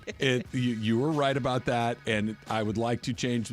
I wouldn't change anything else. Have been wrong, but I will add the carnitas instead. I don't think of the we could do a Ask Trav now for like a couple months. I think, Travis, that you would have loved this restaurant. There's one restaurant, my best friend worked at it when I was in college. It was called Cho's, but it was all like nachos. Gaucho? No, it's like more like a shortening of nachos. And also the airport at UVA is called CHO, so Cho's, so it's kind of a combo of those. But it's just nachos. They serve both like tater tot nachos and traditional like chip nachos. Fantastic. The only thing on the menu was nachos. It's great. That sounds great. You know what's pretty good, Slee? And then we can talk about Anthony Davis really quickly. What you got? Carne asada fries. Those are good. When you put all the nacho stuff on sliced fried potatoes, like take a potato, right, and cut it really thin, almost like a potato chip. Yep. But you don't fry it all the way to chip status. You just fry it a little bit so it's still a little soft in the middle. I dare you not to eat 48 tons of that. It's incredible. Do you guys order anytime you go to a taco shop, anything like that? I don't feel like it's as common here. Carne asada fries in San Diego was like a complete go-to, being ordered all the time. Yeah. I feel like I see people ordering carne asada I fries. order it. It's just, that's like not a great order day for me in terms of like I'm going to eat a lot of food. Oh, and yeah, so yeah. No, it's a lot of food. It's you're essentially not eating it saying to yourself, feel good about myself. Carne asada nachos. fries are the only things that make nachos look like a better choice. Oh, yeah. Right? Instead of, hey, I don't want to make a bad choice. Just give me the nachos. I was going to go carne asada fries. It's so much. It's heavy. Like the box is heavy. You eat it with like a fork or something. Have you guys heard of DUI fries? So you get them after the club, obviously DUI fries, so you don't get your DUI. Right. It has carne asada, pastrami, beans, cheese, sour cream, guacamole, pico de gallo, all kinds of stuff, and then fries. Stop. Go for a jog after that. Sounds amazing. Like if that's like a death row meal right there. Like let's go. I got nothing left. Just finish me off. Like, what's bad about that? Is fries, guacamole, nothing. carne asada? I mean, if you don't like carne asada, let's not skip over the pastrami part. The only thing that's bad about it is it does weigh 14 pounds. Sounds amazing. Yeah. Should we try a quick one here? Let's do it. All right, Daniel in Santa Ana. Daniel, what's going on? Travis, thanks for taking my call. Good to talk to you again. I know that you're a Division I ball player in college. I want to get your opinion since I have a 10-year-old son who pitches in Little League. Okay. What would be the right age to transition him from Little League after he's done playing majors in 2 years to travel ball? Then. I think you're on it. Like, let him play Little League as long as he wants to play Little League with his friends and the kids in the neighborhood. That, the Little League is the kids in your neighborhood that are playing baseball because they want to have fun. Yeah. The travel. Here's the rub, Daniel. Once you go into that travel circuit, there's no coming back. And you're on the road, you're taking trips to other places. It gets very expensive. Yep. You are with people that you may or may not know, you may or may not like, presumably the people in your community you Money's get being along exchanged under the table. It's travel, prolong it as long as you can is my advice. As long, yeah, because once you go down that road, you're not coming back. All right. Thank you so much, Travis. Have a good day. You got it. See, I can be sincere. There you go. I can do it. Don't forget about the bats. They change every 6 months. Oh, you need this kind of bat. That bat's illegal. Yeah. It wasn't 6 months ago. Yeah, well, I need 500 more. That bat's illegal. Presented by Dick's Sporting Goods. Presented by Easton, Louisville Slugger, DeMarini, Voodoo. Go buy right there, they're all in it together. Yeah, I don't know, that one doesn't work anymore. Why not? Because we need to sell you a new bat. Need more money. All right, some quick details on Kawhi's new deal. LA Clipper star Kawhi Leonard signed a new 3-year, $152.4 million contract extension, keeping him under contract through the 26-27 season. Sources are telling The Athletic and Stadium, massive, fully guaranteed long-term commitment in LA. So big dough, 3 years, a little bit more than $150 million, $50 million a year. And by the way, I think it's not a 5-year. It's not one of those, right? So I think 3 years, just getting older. Yeah, I think that's the right deal for both sides, right? Like 3 years. I think that's terribly risky for the Clippers. He gets hurt a lot, and he's playing out of his mind right now, and he's been great, but Kawhi Leonard is kind of the reason that load management is a thing in the NBA right now. That the face of a guy who doesn't play a lot, it's either Kawhi Leonard or the other guy we're about to talk about. Can I just give you an example?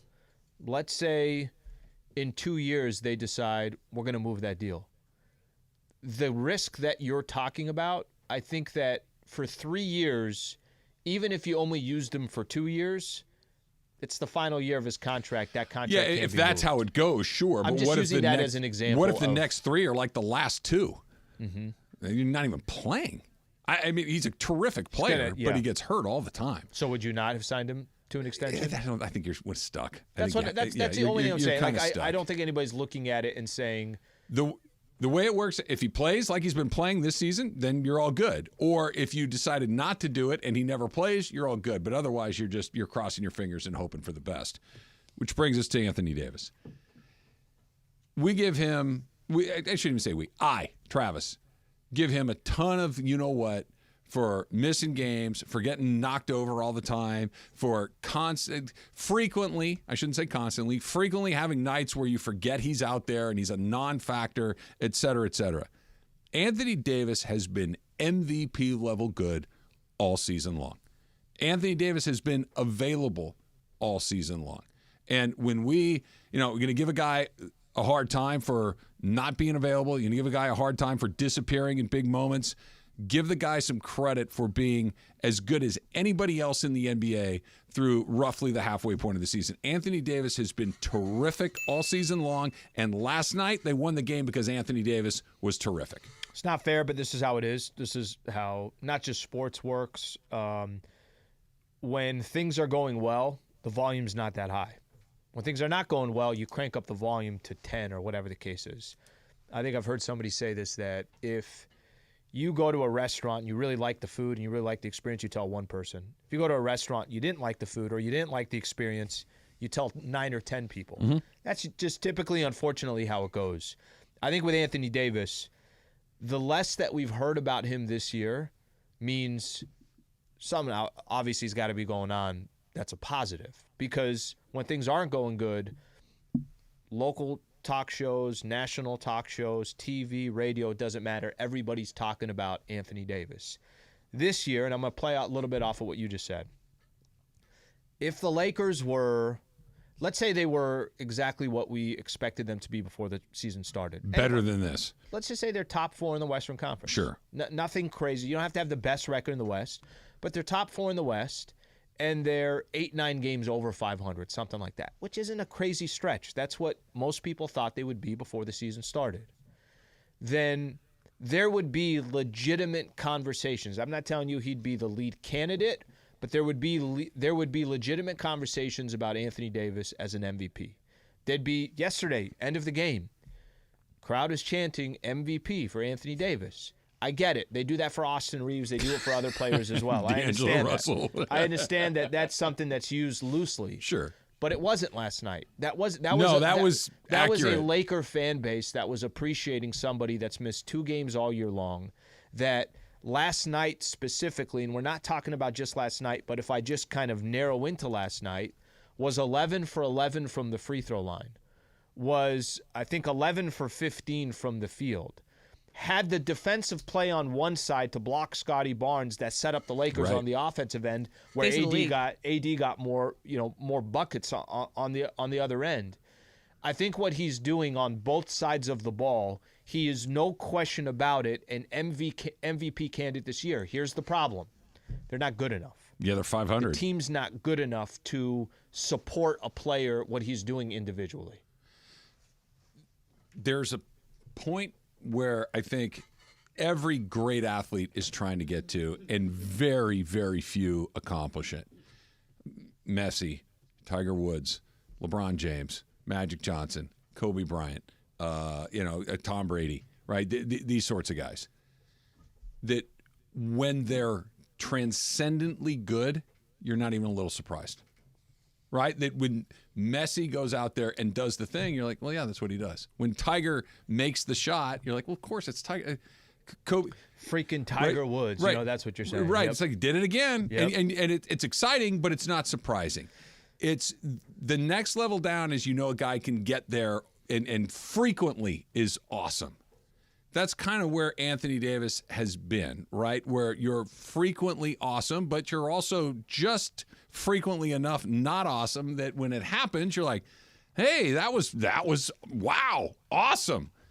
And I'm not putting Anthony Davis in a category of those other guys. That's not what I'm getting at. Right. But his consistent performance this year, and quite frankly, his consistent availability, we're starting to get to that point where it's like, hey, that was pretty good, man. Like there's another 30.9. Hey, last time was it 41? 41. Like 41.9. That's pretty good. That you're not like, whoa, where did that come from? It's just like, man, he's on fire, and he's there every night.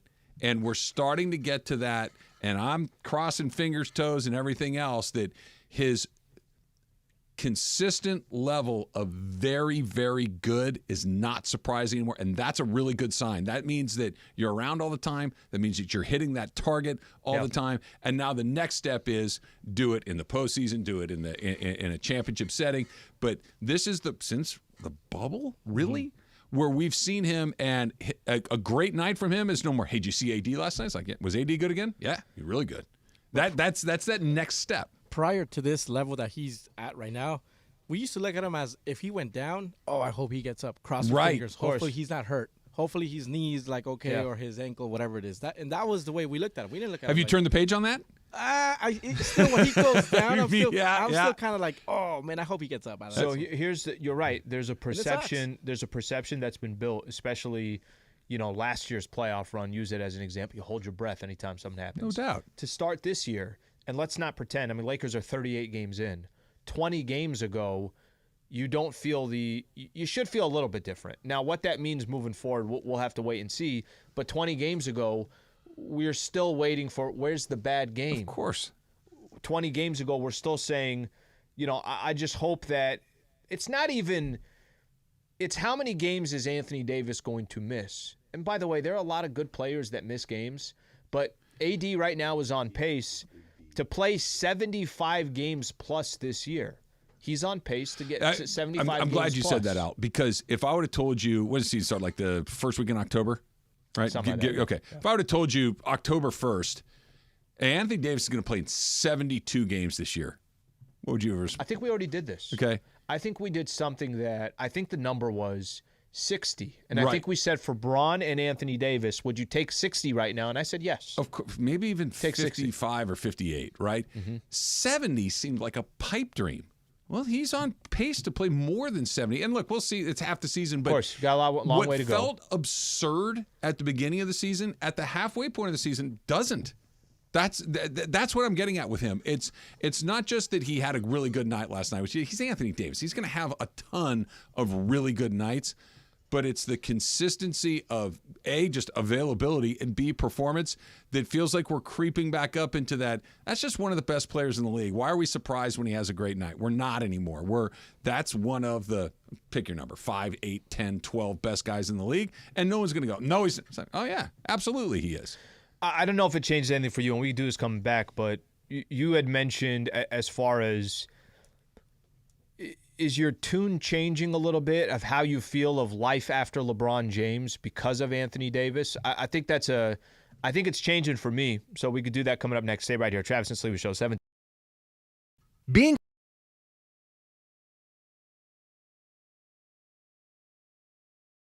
The Genesis Invitational is coming here to Los Angeles. They're taking over Riviera from February 15th to the 18th, and you have a chance to win a spot in a dream foursome to play golf with me. Trust me, you're going to have a good time. I absolutely promise. That's coming up on January 22nd. Here's how you do it. You listen to our show. You're caller number 7. You win tickets, and you get a chance to be entered in that dream foursome. Riviera is the best spot in town. You want to be a part of that Genesis Invitational, genesisinvitational.com. Don't forget, listen to the Trav and Slee Show starting at 10 a.m. every single day. You're going to have fun, I promise.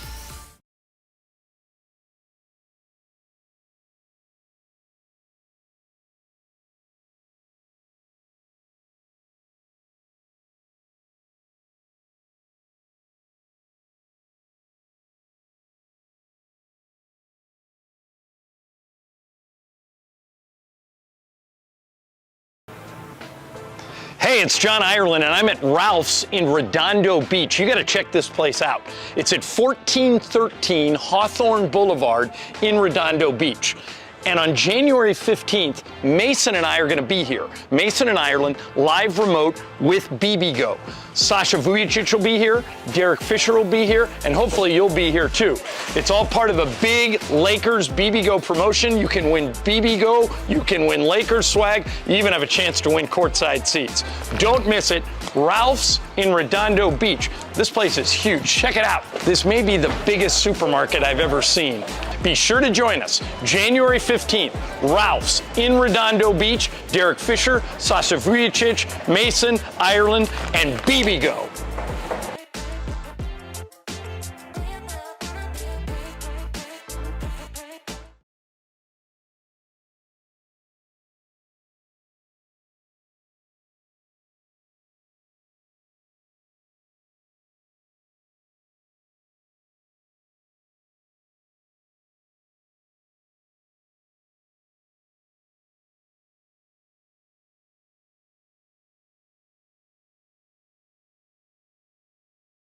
All right, guys, it's officially back. Fifth Row Fridays presented by BBGO. That's the official game day snack of the Lakers, by the way. And this is the best thing we give away. Fifth row seats to a Laker game. How many times do people come up to us and say, hey, give me Laker tickets? Yes. We don't have them. I don't even have them, but you can win them if you listen every day. And these seats are better than the seats that you and Michael have, right? 15 rows better. Yeah. Michael and I are like row 20. So here's how you win. You listen every day to all the shows and take notes. If you can answer 5 questions about what happened on the show that day, you're eligible to win.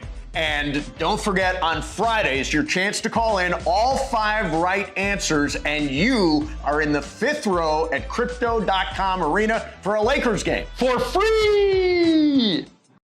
Hey, John Ireland here, and I'm at my local Ralph's in front of the BBGO display, and here's why. The Lakers and Ralph's are doing a sweepstakes, and you could win courtside seats to a Laker game. The question I get more than anything else is, how do I get in those courtside seats? This is how. You come to a local Ralph's, you spend at least $10 on BBGO. Then you take your receipt and you send it to this web address, lakers.com/BBGO sweeps. That's lakers.com/BBGO sweeps. It's the contest runs from now through February 6th. So all you gotta do is go to Ralph's, get some BBGO, and send in that receipt. Well, as long as I'm here. You can never have enough BBGO. BBGO, the official game day snack of the Los Angeles Lakers.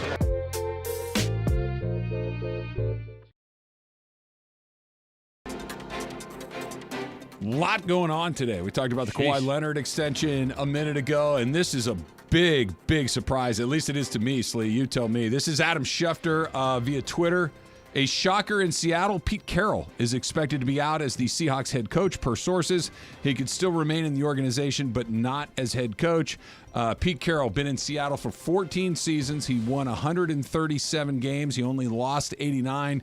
2 Super Bowl appearances, a Super Bowl win along the way. And Pete Carroll, and I think we were talking about it yesterday, Yeah, we were right? talking about it yesterday in relationship with Bill Belichick Right. and other things like that. And like that they kind of, there has been tiny murmurs. Yeah. Nothing maybe like concrete, but he's 72.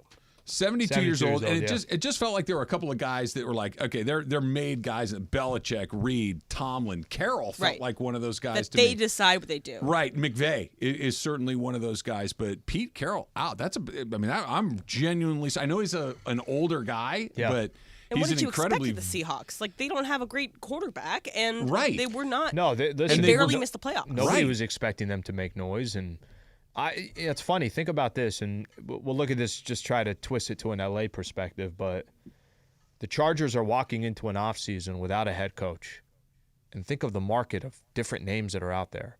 Now, we could certainly rank who we think makes more sense, who's short term, who's long term, who's this, who's that, but if they don't end up with one of these freaking names that we're talking about, which I think they're going to end up with one of these names that we're talking about, not all of them make sense, but you could have an opportunity at a coach because there's so many names that are out there right now to fill in some of these sure, spots. you're right. There's a lot of names available, but there's really only probably 3 that you feel great about, right? Feel great about Jim Harbaugh. You feel great about Mike Vrabel. Yep. And if you got Bill Belichick, Sure. you're feeling pretty darn good about Right. it, right? But everything else, like the hot coordinator, right? With help me out, the guy in Detroit. What's his name? Ben Johnson. Ben Johnson, Raheem Morris, right? And These guys. Ben Johnson could be the best out of all of them. He might be, But there's certain you're organizations not I sure. don't think they can. Right. Like the Chargers right now cannot go get They've got to this get a Vrabel. first-time head coach that's never, was a coordinator. And he might be a great coach. They're just not in position to do that again. They're not. Pete Carroll to the Chargers. Who says no? I mean, back to L.A. Back to L.A. Yep. Quarterback. He looks L.A. He would be the face of the franchise. He knows what he's instantly. doing. And Pete Carroll's good with the media. He's one of those guys that you give him the benefit of the doubt, right? It's not like Brandon Staley, who the second he did something dumb, you're like, what in the world is he doing? Right. Pete Carroll Sure. has credentials. Vrabel would be my first choice. Harbaugh would be 1A. Pete Carroll to the Chargers? Harbaugh would be your first choice. Right? Harbaugh would be your first choice. But it wouldn't be a bad first. Just If you're telling me, yeah. I'd take Vrabel because what the Chargers need is some grit, some grind, some. We're here. We mean full package. Business. Yeah. Harbaugh is a great coach. Don't get me wrong. And if that's who they got, great. But I'd like to have a guy with a little bit of gravitas in there. Right. Pete And Carroll you could have has Vrabel that. for 10 years. Yeah. And I think that Harbaugh is much more of like a 5-year max. He's Yeah. going to go to the next job because that's kind of what he does. He And Pete Carroll's overstays 72. He overstays his welcome. Harbaugh does. Pete Carroll, yes, is 72. Honestly, my instinct when I saw this, he's going to not coach next year. You know what? Yeah. You know he might go. I heard he might go into ticket sales for the Seahawks. Just kind of got him a nice Ticket cubicle. salesman. Grounds crew. Got him a nice cubicle in there, and he wants to try a different side of the business. Hi, Mr. Wallace. It's Pete from the Seahawks calling to see if you might be interested in re-upping your season tickets. Coach? I'd buy it. Is this you? I'm not the coach anymore. Just call me Pete. PD. Won again. Sales month of the year. Okay, let's bring this full circle. Does this not demonstrate exactly how incredibly fortunate the Rams are that they have who they have as their head coach? Because not that Pete Carroll isn't a great coach or Andy Reid or any of these guys. The carousel. Sean, this is his 7th season coaching the Rams. He's the youngest coach in the league. You're stupid. Literally, that should be illegal. He's the youngest coach in the league. He's been here 7 years. If you're listing the best coach in the league and you've gone past 3 or 4 and haven't said Sean McVay's name, you did it wrong. You need to go back and do it again. There is no and I know this isn't exactly how it works in football, but there isn't like a bigger market to go to. It's LA, stadium, players, owner, cachet, Hollywood, like all of the pieces line up exactly right. He's got the look, all of this stuff. Yep. And he's not 40. Like that is stupid how many boxes it checks along the way. The Seahawks released a statement just to clarify what happened here. So they said, after thoughtful meetings and careful consideration for the best interest of the franchise, we have amicably agreed with Pete Carroll that his role will evolve from head coach to remain with the organization as an advisor. So he will no longer be the head coach. He will still likely be in the Seahawks Stay with the organization. Until something better comes along. Right. Yeah. Yeah, I mean, that's one of those, we're not going to fire you, we're going to slide you over here, but if somebody calls and you want to talk to him, go ahead. But almost like the Bruce Arians. I know Bruce Arians was different because I think that he just didn't really get along with Tom Brady after a certain period of time. But Pete Carroll, yes, probably is like, I'd rather maybe not be here 5 days a week. I want to be here 2 days a week. Could this be also that, look, it's Pete Carroll, his relationship with the Seahawks, he's obviously forever king there for winning a Super Bowl. Could it also just be, we got a front office spot for you. You're 72 years old. Help us find the next coach. Still be involved in the organization, as involved as you want to be. He's 72. He's only going to be there for a few more years if he does stay. I agree with you, Slee, and that's a possibility. But I keep coming back to these guys are wired so differently than you and me. They want to compete. And until they decide they don't want to compete anymore, I don't know how, somebody comes to you and says, it'd be great for you. What if you just kind of put your feet up over there and help us find the next guy? What are you talking about? I want to do it. I think that's your initial response when you're a competitive. Pete Carroll's wildly competitive. Yeah. And to just kind of go, oh, yeah, cool, I'll help you find that. I don't know. That maybe I can talk you into that is because if the option is that or, hey, man, then I got to fire you. Which of those two do you like better? Yeah. That's a different conversation. Maybe it changes. Maybe if, a team comes calling and says, we know you're in the front office there, but We'll give you the keys if you come here. You know why I like our show for a variety of different reasons, Lee. But I really like it because guys like Porky and Biggie and many, many others keep sending pictures of nachos over and over and over again. Hey, don't send pictures. Send the actual thing. Yeah, right? Come on. Porky's photo, the carne asada fries. Yeah, I don't know what to do with that. The Biggie one isn't much different. I mean, they both look amazing. Anyway. This is why I enjoy the Travis Lee Show. And also, this is why we stop for food on the way home. You know how hard I have to fight. So there's a taco stand on the corner where I live, and it takes so much inner willpower to not go there almost every night of the week. Yeah. I have to try to. Emily, look at my face. Okay. Yes. I think you said you could smell the freaking food from where you live. Yeah. I'm not doing a bit. I'm saying this to you sincerely from one person to another who has the same impulses that you do. I couldn't admire you more for not doing what you just described because I would literally have to move. I couldn't live down the street from a taco guy. It'd be the end of the line. And a great one. The one at the line on the corner all the time. That would be it. I could never just walk away from that. He should move in. Sleep. Grab the bedroom like the taco guy is just expensive enough to not make me do it once a month. Yeah. It's just a hair past that. It's so good. And if you can, she lives in a house where you can see it, smell it. Get the out of here. I live in a house where I can make it, and it's just like. Look, I would not look like you if I lived like you. Right? Oh, my God. One additional piece Stay strong, Em. From Adam Schefter. He says, Seattle is expected to be interested, amongst others, the Cowboys defensive coordinator, Dan Quinn, per sources. Yeah, well, that's where he was for a long time. And honestly, I think that would work well. Wouldn't be surprised. I mean, his last stop was with the Falcons, right? Sounds right. Yeah. I know that he had his best run was in Seattle. Right. Yeah. Openings all. So what does that make? 7 now? I think so. I think there's 7 openings. That's a lot. Yeah, we listed 5, and then Vrabel, and then Seattle.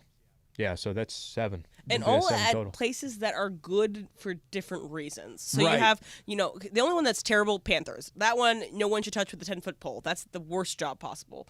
Then you have the Commanders. At least you have a new owner in a new facility coming. Yeah, the Commanders is kind of I don't know what I'm getting. Exactly. Right? And Sam Howell could be better. Who knows? Yeah, that's Tennessee's not a great job. Yes. It's not a terrible one But yeah, it's not the Carolina Panthers, the but Raiders it's not great. And the Chargers. Raiders and the Chargers Seahawks. have warts, but also have big opportunities. Right. Seahawks is a good job. Falcons, again, if you get they have a high pick, so if you get the pick right. It's crazy. That is so many different openings and Harbaugh is going to be much richer than he was. Yeah. Vrabel is going to get it. Belichick, by the way, that job's not even open yet, and we're talking about Vrabel maybe going there, Belichick maybe going to a new place. That could make 8. That's a quarter of the league.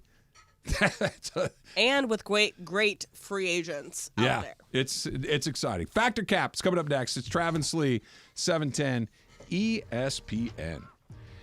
There are limited time state, federal, and local rebates. So what you need to do is make sure that you pick up your phone because you could be on your way to as much as $10,000 in savings on new furnace and AC systems, new water heaters, and more thanks to Next Gen Air and Plumbing. Simply call the Next Gen rebate hotline at 833-3NEXTGEN, and their rebate team, they're going to help you save every possible penny. In fact, you could pay almost nothing out of pocket, and you're going to want to make sure that you ask about Next Gen's incredible no payments for 90 days financing option on approved credit. You heard me right. Absolutely no payments for 90 days. So think about this. These financing options and the rebates, they can drive costs down to nearly nothing. So now is the perfect time for you to call the home experts at Next Gen Air and Plumbing. Do not wait. These financing options and rebates will not last forever. Call 833-3NEXTGEN right now. That's 833-3NEXGEN. The Genesis Invitational is coming here to Los Angeles. They're taking over Riviera from February 15th to the 18th, and you have a chance to win a spot in a dream foursome to play golf with me. Trust me, you're going to have a good time. I absolutely promise. That's coming up on January 22nd. Here's how you do it. You listen to our show. You're caller number 7. You win tickets and you get a chance to be entered in that dream foursome. Riviera is the best spot in town. You want to be a part of that Genesis Invitational, genesisinvitational.com. Don't forget, listen to the Trav and Slee Show starting at 10 a.m. every single day. You're going to have fun, I promise.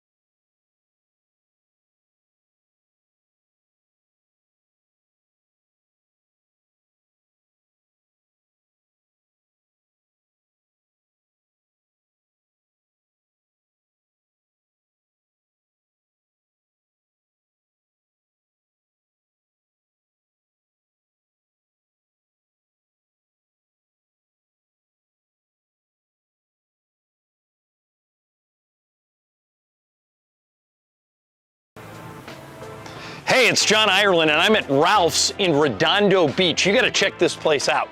It's at 1413 Hawthorne Boulevard in Redondo Beach. And on January 15th, Mason and I are going to be here. Mason and Ireland, live remote with BBGO. Sasha Vujicic will be here, Derek Fisher will be here, and hopefully you'll be here too. It's all part of a big Lakers BBGO promotion. You can win BBGO, you can win Lakers swag, you even have a chance to win courtside seats. Don't miss it. Ralph's in Redondo Beach. This place is huge. Check it out. This may be the biggest supermarket I've ever seen. Be sure to join us January 15th. Ralph's in Redondo Beach. Derek Fisher, Sasha Vujicic, Mason, Ireland, and BBGO.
Weekday 10 a.m. to 1 p.m. and it's time for Factor Cap. Oh, that's cap. That's so cap, Dad. Everything I've said is a cap, but I'm going to go back. First of all, it's not a cap. It's no, it just is a cap. Welcome to Factor Cap. All right, guys. It is the 25-year anniversary of The Sopranos, and I thought, what better way than to do an entire Factor Cap related to The Sopranos? Okay. So I'm going to play some clips. I'm going to do some debatable things from the Sopranos series. So, first up, I'm going to play this piece of sound and have a statement after it. It says with pulp. You like it with pulp? Not this much. I like the one that says some pulp. The was that for? All right. So we want some pulp. All right, so pulp is the worst. Travis, Factor Cap. I swear I'm not doing a bit. I like some pulp. Like if you get, like sometimes when you get that fresh squeezed juice and it's like you have to chew it instead of just drink it because there's so much pulp in there. But I don't mind a few of those little bits of pulp in there along the way. I like it with some pulp. So, cap. Okay, Al. Cap for me. Yeah, I'll take pulp. That's fine. Not like, like you ever had said, the extra pulp juice? That's too much. I got it by accident, and I had to strain it because it's too much. Okay, that's a lot of work. Yeah. I don't want that. I don't need that. But if I got pulp in my OJ, I'm completely okay with that. Jorge? No problem. I'm with the guys. Some pulp is nice.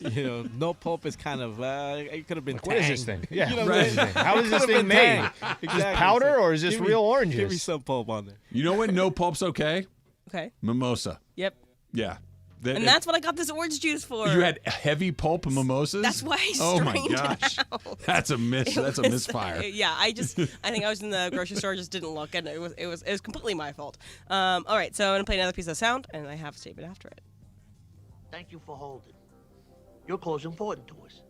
If it's so important, you answer the phone. Okay, that's when he is in a therapy session with Dr. Melfi. So you would rather be hung up on and called back than stay on the line and wait for someone on the line. Al, Dr. Cap. Fact. Yeah, just let's either you're telling me, hey, I'm going to call you right back, because there's a window here that I'm just going to hang up and just say to myself, okay, when they're done with their call, they're going to come. Let's save each other both the time and the trouble. Hey, I'm going to call you right back is much better than, hey, let me just answer this other call. I don't want to sit here and wait. What am I on the phone with AT&T? Like, I don't want to do that. So, fact for me. Trev? Ask me the question again. I forget how I want to set this up. So you would rather be hung up on and be called back by an organization than stay on the line? Yeah, it's cap, but I'm getting closer to fact because I still don't trust that they're going to call me back. That whole, you are number 22 in the queue. You can hang up and we'll call you back when it's your turn. Yeah, cool. Only I don't trust your computer to actually do that, but it works more often than it doesn't. So I'm getting more closer. It does work more than not. But I agree with you. But not every time. And I'm worried about. There's enough doubt. I need to get something done, right? Yeah. I need to get this flight fixed or whatever it is, and I need to talk to somebody. And you said, call me back. Well, it's been an hour. Where'd you go? I can't trust Big Brother quite yet. Jorge? Cap. I usually, when things like that happen, I try to call places that say you're gonna be on hold for a long time. That's when I'm driving. Oh, when good I'm idea. driving, I call places like this, and it's like, okay, I want to talk to someone about a flight or whatever. I'm gonna be on hold for the 45 minutes. It's gonna take me to get home. That's the only time I do it. Other than that, doubt. Call me back if that's your system. All right, so Jorge, you have gotten to this part in the series, so I'm going to do one that you would know about. So, okay. Father Intentola spent some time with some Carmelo Bad Soprano while Tony was out of town with Meadow on a college road trip. So, you would be suspicious of your wife hanging around with a hot priest. Jorge, Factor Cap. I would say Cap, because I know Brenda. You know, at least I think I do. So I don't think I have nothing to worry about. That priest got game, man. Nah. They're doing Holy Communion together? Yeah. All right, Trev? Cap, for the same reason that Jorge says, is I trust Susan, so I'm not worried about that. But it's not because he's a priest that I'm not worried about him. Just a hot Right, that has nothing to do with it. That means bupkis in my world. So I trust Susan. I don't trust. There's 5 people in the world I actually trust, and Father Intentola would not be one of them. Cap for me too. Even though I'm starting to lean more towards not trusting that many people in the world, so we're leaning more towards that. Come on in. Yeah, Give me a hug, buddy. I know. All right, so I'm Too playing many another examples here. I'm gonna play another clip here. All right, so this is a clip from the show. You're late. Well, tomorrow I can be on time, but you'll be stupid forever. All right, so he says, tomorrow I'll be on time, you'll be stupid forever. So this is a good response to someone who gets mad at you for being late. Trav, After Cap. It's a fact. It's a good response, but it doesn't make me feel better about somebody being late, right? Don't be late. This is you, Slee. I can see you looking at me right now. You know that this is an extremely sensitive topic for me. I am rarely late, and it's almost always out of my control when I am late. So no, just because you have that's Ralphie that said that, right, Em? Yeah. Can you play it again? Play it again. You're late. Well, tomorrow I can be on time, but you'll be stupid forever. It's pretty funny. Al? Fact, I think it's a good response. It's pretty funny. I just like the response. Like, I just like the interaction. I like how some of these quotes are just so extreme and. Like, there's some stuff that you can actually apply to life. Like, I love the one that we were just talking about with the pulp. Like, there are certain things that you can apply to day to day. It says with pulp. You like it with pulp. It's not this much. I like the one that says some pulp. It's just so funny to hear it coming from these mob gangsters, something like that. It's like, oh yeah, they also live Real people too. a regular life that has just like us. that has normal decisions to make. Jorge? For the sake of the series, I like the response, but every time you're late and somebody says any kind of comment like, oh, must be nice coming in on, this late when you should have been here an hour ago, like any kind of comment after you're late, it kind of sucks. You know what I mean? Like, just like, I know I'm late, but you don't have to I'm rub very it in my aware of face. the fact that I am late, Exactly. and I'm probably But was stressing some about it. people You could have aren't, texted me and or that's called what me. drives me Yeah. crazy. Like if you walk into somewhere late like you're not, I'm going to need you to lead with an apology if you're late. Or I hate the excuse. Or you can tell of, you're like out of breath and you're sweaty or whatever. Or come through the door in a hurry. No, this is the worst excuse. Is but I'm always late. Well, what the hell does that mean? Why is that then all of a sudden okay and that justifies everything else for you being late? I'm not late. You see somebody late and they're just sauntering into the place. It's like you want to Whistling? break their neck. Exactly right. Skipping into the freaking lobby. All right, so there On are... your mother's birthday. Sorry, the first time I was late at a radio station, one of the guys was like, well, where's the donuts? And I was like, well, what are you talking about? I didn't know what he meant. And then later on, I'm like, hey, what did he mean by the donuts? He's like, every time you're late, you got to bring something in to justify the fact you're late. Yeah. Or like but also if you see someone who's late, it's like, oh my God, the traffic was so bad, and they come in with a Starbucks. You're like, but you also had time to stop at They're Starbucks. eating a breakfast burrito. Right, exactly. They're like, oh man. All right, so there are plenty of villainous people in Sopranos. I think that there are no true heroes in Sopranos, but AJ is the real villain of the Sopranos. Travis out of Cap. Cap, because Carmela is the real villain in The Sopranos, but AJ's damn close. AJ sucks, right? He's a taker. He's lazy. He's dumb. Like, everything about AJ sucks, but what he's not is evil. Yeah. Carmela's evil, and that's why she's the villain. Al? Kind of can't really add too much to that. You're right. And AJ's annoying, and AJ is like, you just want to kind of give him a quick slap to the him. face. Yeah. You want to do all that, but that's kind of more just an idiot of a kid. Yeah, I lean with you on that. She is the most evil. Yeah. Jorge? Yeah, I haven't gotten that far, but I'll take his word for it. I do not like the fact sometimes when, so this is a separate show, but when people say that in Breaking Bad that Skyler was the real villain, there are Nazis in that show. So I think maybe they are the villains. Maybe you don't like Skyler, and that's okay, but I will not listen to your point of view on Breaking Bad if you think Skyler is the real villain in that show. But anyway. See, here's the thing about Carmela wants everything that comes with Tony's lifestyle, but not doing anything with it. She doesn't want to get her hands dirty, Yeah. and then she wants to pretend that she has a moral compass that's different than everybody else's. That's evil. Skyler grades on Walter the entire time. Yes. Yeah, anyway. All right, so we all know that These are good, Em.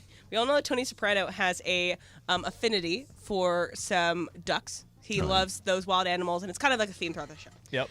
So you have a wild animal that you consider yourself to be tender towards. Alan, Patrick Cap. All of them. And I really genuinely mean that. If I see like even You would Michelle, feed ducks in the park if you saw ducks in a park. if I had bread, I'm feeding ducks in a park, absolutely. But I go past that. If there's a buffalo coming towards you, no, you're gonna throw some bread towards him. I'm gonna go towards insects or something. If there's a spider inside, if I can just catch the spider and release, I will do that. And if I can't do that, then I got no choice. But I'm not trying to kill any of these guys. Like, so with that in mind, it's not like one animal or anything like that. If I could let a freaking spider go, I'll let a spider go. Trav? So spider's gonna bite my face if I don't do it. Cholo fight dog. Spider web. I went on a walk yesterday down by the harbor by where I live, and I could get the name of what's that bird with the really long skinny neck that like shapes into an S? Is it a crane? Like a heron? A or heron. Crane? Yeah. It's a heron. So I think it's a, but you know what I'm talking You're about. like I kicked a heron yesterday. So we're walking. I'm walking with my daughter. I'm walking. And we're walking by, and this gray heron or whatever it is on the rocks on the jetty. And I said to her, and it was the first thing that popped into my mind. Imagine how easy it would be to break that thing's neck.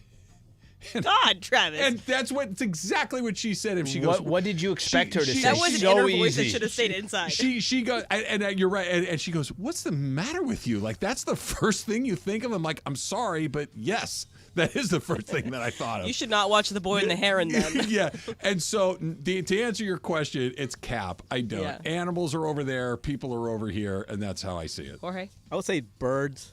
Simply because Brenda's, when you go to Brenda's parents' house, they Birds are got the best. all kinds of like house, what little houses to feed them. Yep. They Bird have feeders. Bird feeders, Yep. So they put water. So one time there was a pigeon who I guess broke his wing or whatever. The pigeon's on the floor. Brenda's dad picks it up.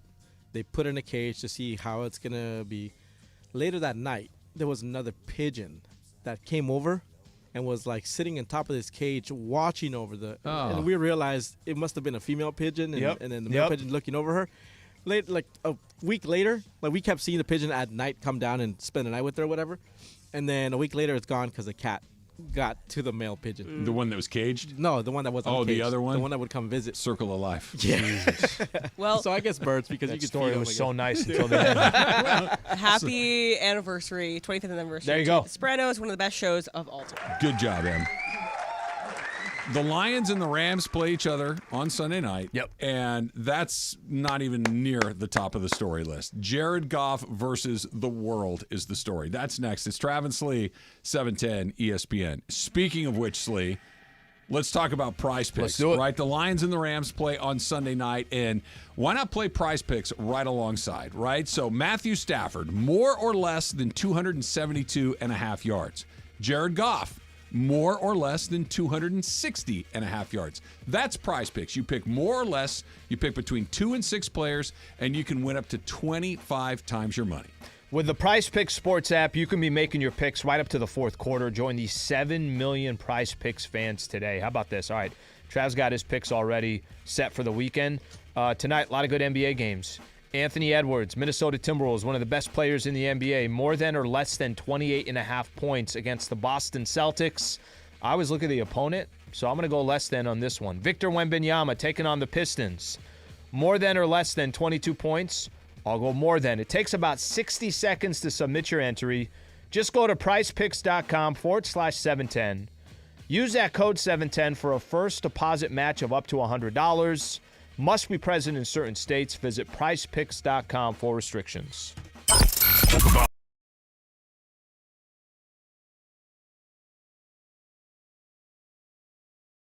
Hey, John Ireland here, and I'm at my local Ralph's in front of the BBGO display, and here's why.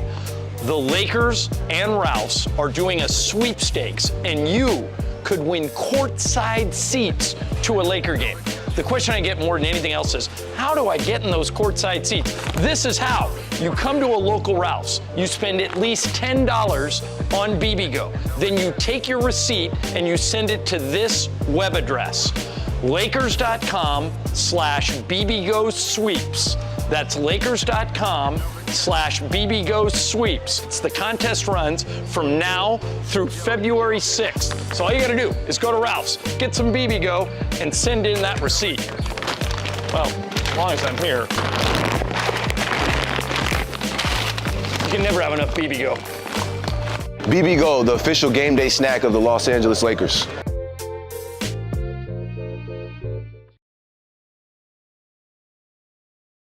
The Genesis Invitational is coming here to Los Angeles. They're taking over Riviera from February 15th to the 18th, and you have a chance to win a spot in a dream foursome to play golf with me. Trust me, you're going to have a good time. I absolutely promise. That's coming up on January 22nd. Here's how you do it. You listen to our show. You're caller number 7. You win tickets, and you get a chance to be entered in that dream foursome. Riviera is the best spot in town. You want to be a part of that Genesis Invitational, genesisinvitational.com. Don't forget, listen to the Travis Slee Show starting at 10 a.m. every single day. You're going to have fun, I promise.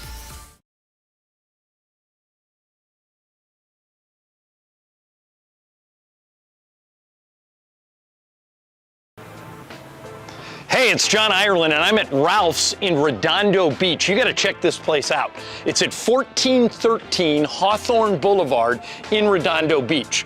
And on January 15th, Mason and I are going to be here. Mason in Ireland, live remote with BBGO. Sasha Vujicic will be here, Derek Fisher will be here, and hopefully you'll be here too. It's all part of a big Lakers BBGO promotion. You can win BBGO, you can win Lakers swag, you even have a chance to win courtside seats. Don't miss it. Ralph's in Redondo Beach. This place is huge. Check it out. This may be the biggest supermarket I've ever seen.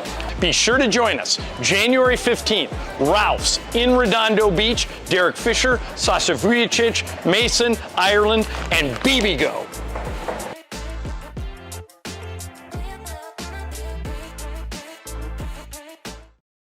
All right, guys, it's officially back. Fifth Row Fridays presented by BBGO. That's the official game day snack of the Lakers, by the way. And this is the best thing we give away. Fifth row seats to a Laker game. How many times do people come up to us and say, hey, give me Laker tickets? Yes. We don't have them. I don't even have them, but you can win them if you listen every day. And these seats are better than the seats that you and Michael have, right? 15 rows better. Yeah. Michael and I are like row 20. So here's how you win. You listen every day to all the shows and take notes. If you can answer 5 questions about what happened on the show that day, you're eligible to win. And don't forget, on Fridays, your chance to call in all 5 right answers, and you are in the fifth row at Crypto.com Arena for a Lakers game. For free!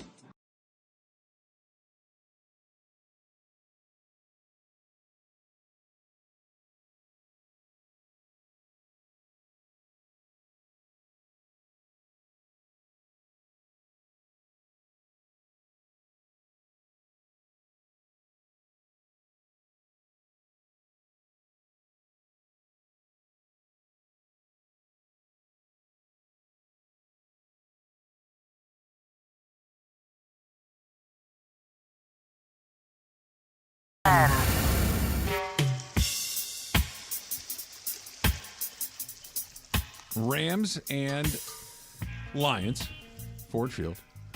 And we start our pregame show 3:30, 3:15, 3? I gotta check. Okay. Let Kirk know. What time are you guys doing? Let me know. What time, let what time all are you of us guys know. doing the picks? The picks? Yeah. For tomorrow? No, just because of 12:30. You're like, what time's pre? You don't know if it's picks or the... I'm not start good at at 3 p.m. and we Okay. go from 3 to 5 p.m. It's the Corona Extra countdown to kickoff. Thank There you you. And so... Ooh, I'm chilling on Sunday. No It's gonna game, be nothing. Got Corona just Extra in your hand? enjoying...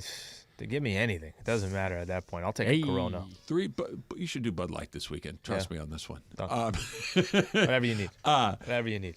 So...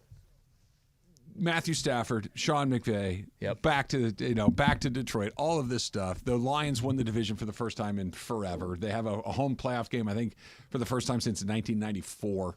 A whole Emily. An entire Emily. There's a lot. It's probably, and you have to double check this, Em. I know the line is 3 right now. I think of all, what do we got? 6 playoff games. I think this is the tightest line of all 3 games. But all of that is secondary to Jared Goff against the Rams. Like if the Seahawks were coming in to play the Lions this weekend, there's a lot on Jared Goff's plate, but there's not redemption. There's not I'm okay too. There's not you may have been right, but that doesn't make me wrong, right? That's what's on the line for him. There are 2 that are kind of the same. So Okay. it's the Eagles and Bucks are a spread of 3. Okay. As well as the Browns Texans also as a spread of 2.5. Eagles, Bucks, if they don't televise it, I'm okay. And I don't do that how is very that not often the with Peacock any game, NFL, right. NFL games. Well, it's not the Peacock game because they want They Swifties. want to sell Peacock. They want Swifties to get Peacock, but Yeah. regardless. I get that. But if whatever happens to the Rams, short of them blowing it with a kick, which we'll get to in a second, it's going to be like Sean McVay won the Super Bowl, Matthew Stafford. There's no embarrassment factor. If the Rams go in and beat the Lions, and specifically if they beat them because they flummox Jared Goff, they confuse him, he looks bad, he fumbles the ball, he turns the ball over, he has a really bad day. It's a bad look for Jared Goff because they already told him, you're not good enough to play for me. You're not good enough to take me where I need to go. We need to get a different guy. And they were right. They had, because they won the Super Bowl, can't argue that they weren't right. Can I stop you for a second? Sure. Okay, let's say that happens. Uh-huh. I mean, I'll tell you how I'm going to look at the game. If Jared Goff loses to the Los Angeles Rams, they didn't say, hey, you're not good enough, and they were wrong. They were right. So I don't think anybody's questioning that decision from the Rams. Right. Yes, it is I can get my revenge on the Los Angeles Rams. But if Sean McVay, Matt Stafford, Aaron Donald, Cooper Kupp, Puka, if all these guys go into Detroit and win a playoff game, I don't know if it's a shocker either. Right? It's not a shocker. But it's embarrassing. They did it to you again. They came into your house and did it to you. Let me. I think we're not giving Jared Goff enough credit for what he's done to this point because that's probably which is just to have a 12-win season. But I think they haven't won a playoff game. You're right. Like what big games have? But I'm going to go back to what I just said that he's doing something for the Lions. He's a big piece of what the Lions' success this year. The Lions have had no success. They have not. Even Matthew Stafford, which how great he was, did not win a playoff game. The only point I'm trying to make is that let's also give Goff credit for being in the spot, the situation, the position, because I know we're just going to look at it as he needs to take that bow and arrow, aim it at the Los Angeles Rams, and say, how dare you pop. The Rams, they've already proven it was the right trade. Sure. There's nothing left to prove from that department. No, they don't have his demons. They don't have anything to prove. He does. The Rams can only tack on another touchdown, metaphorically touchdown, right? More gain. Where man, we tried to tell you about this guy, right? That's the only thing that they can get. That's the only thing that I'm saying is that I think we're so quick to want to bury Goff before this game even starts. And all I'm trying to say is, all I'm trying to say is that they won X amount of games. They get a home playoff game, and I'm not telling you that that's good enough. But damn, for the Detroit Lions, they have been nothing to cheer for, and he's the foundation of part of that. If it were any of the 31 other teams, sure, not with the Rams coming in. It's different. It's just you can't separate the two. How many? Let me ask you this. Jared Goff drops back to pass, looks, can't see anything, throws the ball, interception. What's the first thing they cut to? Quarterback. They cut to Sean McVay. Oh, yeah. They cut to Sean McVay. Okay? Jared Goff's back there. He's looking around. He gets hit. The ball comes out. Where do they cut to? They cut to Sean McVay. They cut to Taylor Swift at a Chiefs game. That's not happening at the same time. But the opposite could be true. An old Taylor Swift clip. She's down in Argentina again. Yeah, of course. But the opposite is true too, right? That if Jared Goff goes out there and throws for 350 yards, 3 touchdowns, and looks great, he can kind of be like, guys, I know you got your stuff, but I'm okay too. The redemption story is more complete than it was before because there's still that but with him. He was good, Slee. You're not wrong. They did win 12 games, all this stuff, but there's that. If it were the Eagles, the Cowboys, the Packers, anybody but the Rams coming in, it would be that. But it's not. It's the Rams. It's Sean McVay who said, it's all the same people. Sorry, dude. It's the dude you got traded for. I love everything about you, but you know what? You're not good enough to take me where I need to go. You're never going to be as loved as that guy that's playing across the field from you. There's that, too. There's that hometown. All right, what if he wins them a playoff game? Then he's great. He becomes now those Lions hero. fans, you better be getting rid of that damn shirt that says Stafford Rams they're asking people with some Lions fan groups like, don't wear your Stafford jersey. Well, they shouldn't. That's also loser behavior. It's wait. mentality. Why would they wear a Stafford? Why would they to a Lions game? I spent $200 on a Lions jersey. It's the only one I have. I'm coming to the game. I know, but Stafford's on the other side. Yeah, all right. Go buy a blue shirt at Target. But it didn't end acrimoniously. It doesn't need to. You're playing against him. It's I'm already hedging against my feelings when he beats me. Just go out there and do your thing. He's your guy. They don't have to wear his. Say that again, Em? I was reminding you about Genesis Invitational. That's a very good idea because you have a chance to play golf with me. It is that time of the year to play Riviera, to go watch golf at Riviera. You're going to want to listen to the Trav and Slee Show all week long. You've got a chance to win tickets to Tigers Tournament, the Genesis Invitational, Riviera Country Club coming up in just a handful of weeks, and you can qualify to play in a dream foursome with me. If that's your dream, that's a great dream to have, and we're going to go do it at Riviera, one of, if not the very best golf course in all of Los Angeles, all of Southern California, maybe all of California. It's one of my all-time favorite spots. You can play with me on Monday, January 22nd at Riv if you win, so keep listening for your chance right here on 710 ESPN. Let's do this when we come back. I want you guys to play out the Rams win the game. What kind of has to happen? The Rams lose the game. What has to happen? So we do that coming up next. Stay right here. Travis and Sliwa Show, 710 ESPN.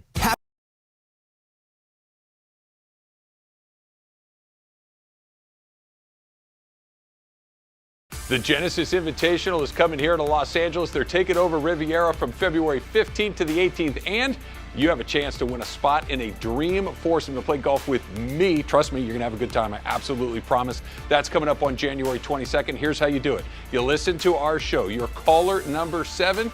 You win tickets, and you get a chance to be entered in that dream foursome. Riviera is the best spot in town. You want to be a part of that Genesis Invitational, genesisinvitational.com. Don't forget, listen to the Travis Lee Show starting at 10 a.m. every single day. You're going to have fun, I promise.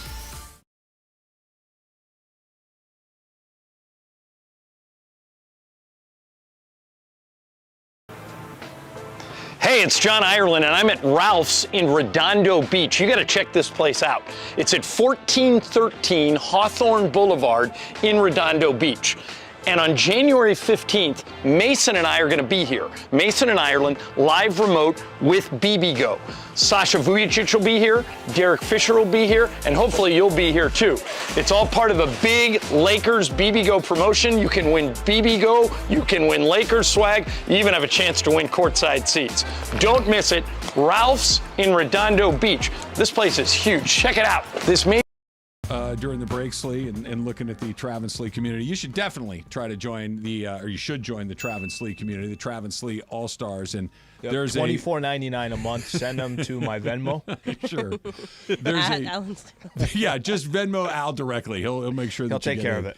There's a very spirited discussion going on inside our community about the benefits or drawbacks of a pellet grill. Right, the pellet grill debate versus bricks or versus gas or these other things, and I feel like we've done a good job. That this is the place that you can come to have that discussion. They're going at it. Cultivated the fan base really yes, well. I feel like these are the people that I want to have in our community. Yeah, I still can't stop looking at the carne asada. I had to move on. Fries. I had to move on. It looks my so screensaver. good. It's my screensaver.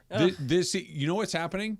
You're experiencing what Emily and I were talking about yesterday, that I need to have that right now. Like, there's a place not far from here that makes that. I could get it. It's probably not that expensive. I want to go knock that out right now. Now, imagine that feeling all day, every day for the rest of your life. It's a great feeling, man. That's me. Well, you have your $1.50 home. You knew every exit, every stop. Yeah, you knew what each exit has. The positives, the negatives. You know what the worst the gas one is? Prices. When anybody that commutes in Los Angeles knows this stuff, right? It's that one where if you're going to get gas, you're going to get something to eat, or you need to use the bathroom, or whatever it is. It's that easy on and then that easy back, or easy off and then easy back on again. It's the one that it's an exit only, that there's no back onto the freeway there.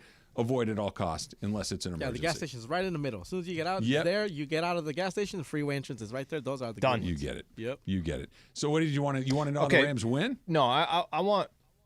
Em, I'll start with you, and we'll lay this out. Rams lose on Sunday. What does an L look like for the Rams? Based off of you guys watching literally every freaking second of Rams football, knowing their strengths, their weaknesses. They lose to the Lions on Sunday. What happened? What would have to happen? Amon-Ra St. Brown gets wide open, and the secondary turns into Swiss cheese. So that's one of the main issues of the defense has been this year is the deep threat and not being able to stop like long plays. And Lions are big hitters. Can do that. Yep. That Sam Laporta somehow is there and can get through into the secondary. And the Rams miss kicks and miss important kicks. So those are the two main things. I really can't see a world in which their offense isn't clicking and their offense isn't scoring points. I think it's going to be a track meet that the Rams lose. So they don't get stops when they need to, long plays, and special teams kicking game is a debacle. Those are the two main. Anything different there? I would just kind of change the order. I think the kicker's at the top. Yeah. I think that's the scenario that I would be most worried about. Matthew Stafford is going to be fine, and if he's not, it's not because of anything. It's just he'll have had a bad day, right? I'm not worried about him. Kyren Williams has been killing it all season long. I think that they're going to be able. Detroit's really good against the run, so I don't think he's going to go for 100 yards or something like that. Love to be wrong there, but I think they're going to give him the ball 15 or 20 times just because they need to give him the ball that many times. But you can't coach around a bad kicking game. You can't do it. There are just too many scenarios where I don't have a choice. I have to kick this. And they haven't had any success kicking all season long. I think that's the real fear for me. Jared Goff could go out there and have a great day. All the things that Emma said. Fine, St. Brown. Laporta, I'm less worried about because, I don't think he'll play, or even if he does, I think he's going to be very limited. I think he's injured, and that's very hard to work around. But you can't work around. We missed 2 extra points today. You can't work around. We had to kick a 36-yard field goal because we didn't have a choice, and we missed it. And these games are going to be 3-4 point differentials, and there's your 3 or 4 points. Okay. Go ahead, Ori. Also, I wanted to add, besides the kicking and stuff like that, Kyren also had an issue where he fumbles the ball in a couple of those games. So if he can't keep, if he can't hold on to that ball, don't get in his head. Hey. Yeah. This is like the partner eating something, and they're like, "Do you feel queasy?" And then now you feel queasy. Don't do that. Or Matthew Stafford, inopportune pick 6, which has happened multiple times this year. But again, he will give you so many throws that are great. I would be really surprised if he hurt his team more than Jared Goff hurt. It may be neither team hurts neither quarterback hurts their team. But you think it's more likely that Goff hurts the squad than it's more likely Stafford Goff would. does it twice and Stafford does it once, or they both do it 0, or Goff does it once and Stafford. I don't think it's going to be like 4-0 one way or the other. I don't think so. They get the W. What happens? I kind of lay out how that Williams happens. has a day. Okay. First of all, Kyren, and I'm not saying 150. I'm saying he has 85 yards. When the Rams have a running game, they're, I don't want to say impossible to beat. They're very hard to beat. When the Rams have success on the ground, and it's a little Plus counterintuitive. You're controlling clock in the You're playoffs. controlling clock. You're keeping the crowd out of it. You're going on long, sustained drives. Mm-hmm. You're able to get Matthew Stafford. Look, if he has time, if the Rams get time through a combination of running the ball successfully and protecting him up front, they're going to win the game.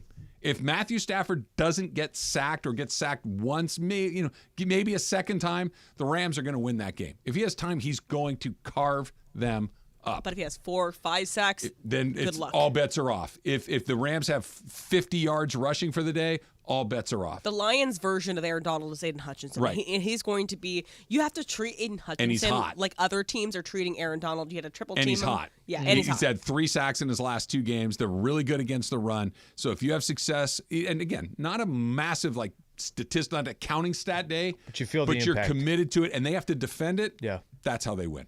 What do you got, Em? Same thing. I think that essentially the same thing, and I think how they win is that they come out really strong. They've come out really strong. They were one of the best first quarter teams in the league. Set the and tone. Here's how they win. They're up 20-3 at the end of the half, and they just don't end up fumbling the ball at the end, because I feel like that's how most of their quote unquote dominant wins have happened, is that they're up by a lot and then the other team kind of comes back, but they're able to hold it off. Mm-hmm.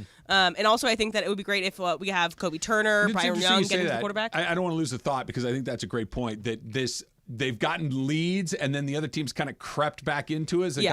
Think about those teams though. You're talking about New Orleans, Washington, and the Giants. Mm-hmm. None of those teams are in the playoffs. If you let a team that's as good as the Lions kind of start to creep back into it, they could beat you. Exactly. Right? You can't let that creep but that's the start to get start back that in she's there. talking about that becomes so important. You have a little bit of a cushion. Mm-hmm. And I also feel like, okay, here's another way that the Rams win is Dan Campbell makes a stupid mistake and goes for it when he shouldn't go for it if he has an onside kick or something random.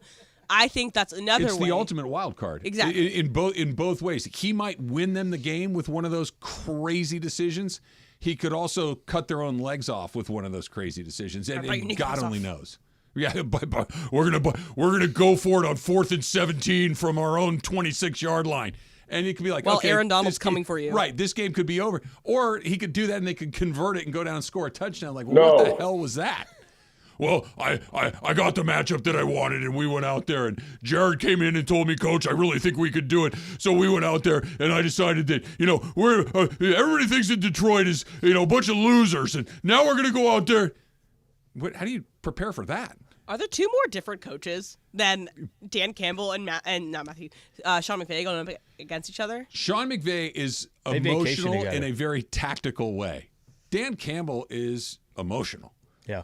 Right? At least it doesn't feel to me the tactics. Like if I saw Sean McVay crying at a press conference, I would be shocked. Me too. If I saw Dan Campbell, it's every day of the week. So, all right, let me see if this and works. There's nothing wrong with men crying. I'm just saying. No, I think Sean McVay comes into the meeting this morning and gives a rah-rah speech. This is how we're going to do it. We're going to take it to him, and we're not going to back up to it. He gives it a very emotional speech, and then he goes, all right, here's how we're going to do it. Starts writing it up on the board. Dan Campbell comes, we're not letting those guys come in here and do this, and we're not going to let them push us around. We're going to bite kneecaps. And then he walks out of the room and lets the coordinators draw up how they're going to do it. Whatever works. Right, but it's a totally completely different You're right. thing. And listen, sometimes, if that's his strength, I'm going to be the rah-rah guy. But then if the details of it, I better make sure it's somebody who knows what they're doing. Yeah, I hope in his headset, like he says to Jared Goff, Jared, we're going to make sure that we... And then he gets on, hey, we going to go for this? Yeah, coach, we're going to go. We're going to go for it. And I think there's also the fact overruled. Dan Campbell has played for the Lions when they went 0-16. He's also coached the Lions when they've been 1-15. I think so, yeah.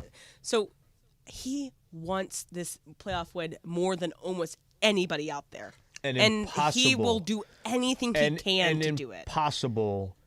He changes any of his way. Oh. Absolutely impossible. That 4th and 7 that we looked at, that probably cost them that number 2 seed and could have avoided the Rams altogether. Pizza Hut. Impossible. Pizza Hut. Just letting you guys know. They're here. I don't think they can hear us. Let them in. We made eye contact, and I saw her, and she smiled at me, and I said, "Yeah, no, I got you. Look, I'm letting them in right now. Click, open, should be open. Go ahead, give that a shot. Still, is that door out pizzaing them? Yeah, let's try it again. Let's try it again. Go, push. Go. Yep. There we go. Hey. I got one more thing out of this. Hey. What if what Emily said? How the Rams have been able to how other teams have been able to come back and almost win the game against the Rams. What if the opposite happens? What if the Lions take the lead? Now it's the Rams in position to have to win it? Come back? They can. I don't like them in that position. I like them much more as a front runner. And it does look. Who wouldn't like to have a 2-touchdown lead? But even a 10-7 lead, a 13-10 lead, just be ahead, control tempo.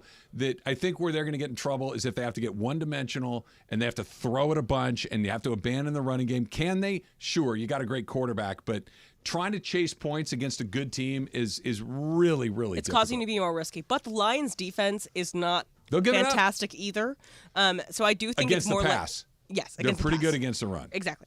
I think that it's more likely that this game is in almost high 50s than it is that this game is going to be in the low 20s in terms of points. I think I hurt myself. I might need a day off tomorrow with too much Dan Campbell. Out, parentheses, Dan Campbell impression. Yeah, I thought there were a couple times where I'm like, he's going back to it. I thought, what's his health going to be after this? I either just caught Emily's disease or I Dan Campbelled myself onto the IR. I'm going to say it's much more likely. Not contagious. I'm thinking it's much more likely. That's my doctor.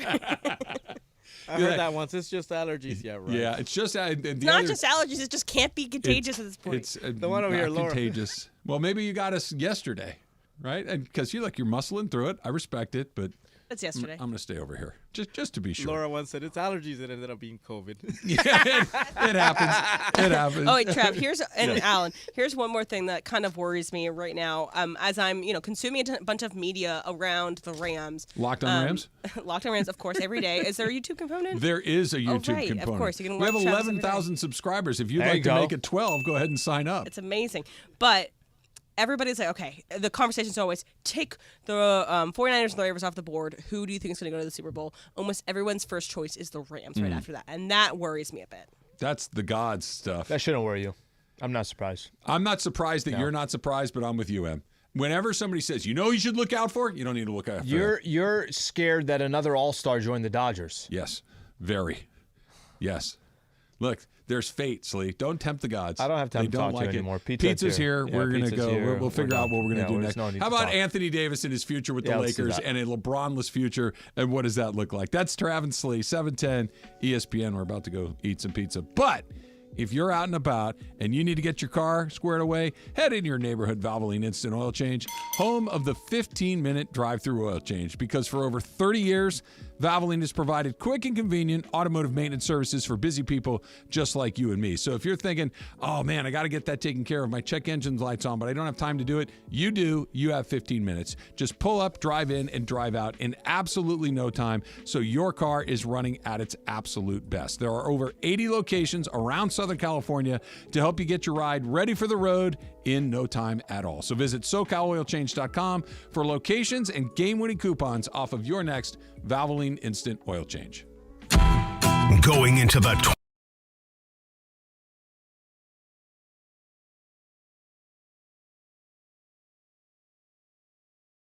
The Genesis Invitational is coming here to Los Angeles. They're taking over Riviera from February 15th to the 18th, and you have a chance to win a spot in a dream foursome to play golf with me. Trust me, you're going to have a good time. I absolutely promise. That's coming up on January 22nd. Here's how you do it. You listen to our show. You're caller number 7.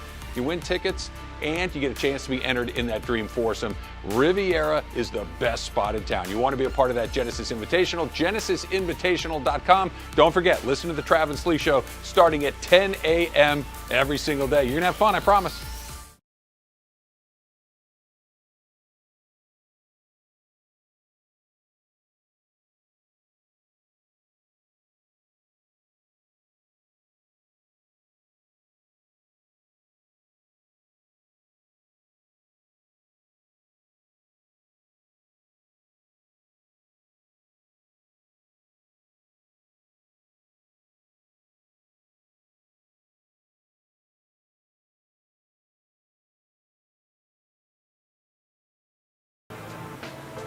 Hey, it's John Ireland, and I'm at Ralph's in Redondo Beach. You got to check this place out. It's at 1413 Hawthorne Boulevard in Redondo Beach. And on January 15th, Mason and I are going to be here. Mason and Ireland, live remote with BBGO. Sasha Vujacic will be here, Derek Fisher will be here, and hopefully you'll be here too.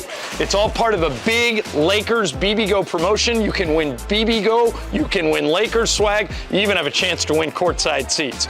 Don't miss it. Ralph's in Redondo Beach. This place is huge. Check it out. This may be the biggest supermarket I've ever seen. Be sure to join us. January 15th, Ralph's in Redondo Beach. Derek Fisher, Sasha Vujacic, Mason, Ireland, and BBGO.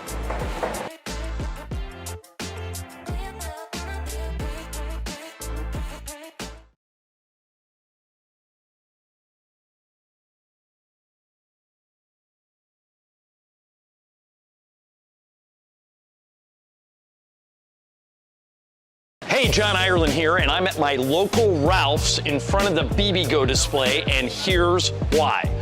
The Lakers and Ralph's are doing a sweepstakes, and you could win courtside seats to a Laker game. The question I get more than anything else is, how do I get in those courtside seats? This is how. You come to a local Ralph's, you spend at least $10 on BBGO. Then you take your receipt and you send it to this web address, Lakers.com/BBGO sweeps. That's Lakers.com/BBGO sweeps. It's the contest runs from now through February 6th. So all you gotta do is go to Ralph's, get some BBGO, and send in that receipt. Well, as long as I'm here. You can never have enough BBGO. BBGO, the official game day snack of the Los Angeles Lakers.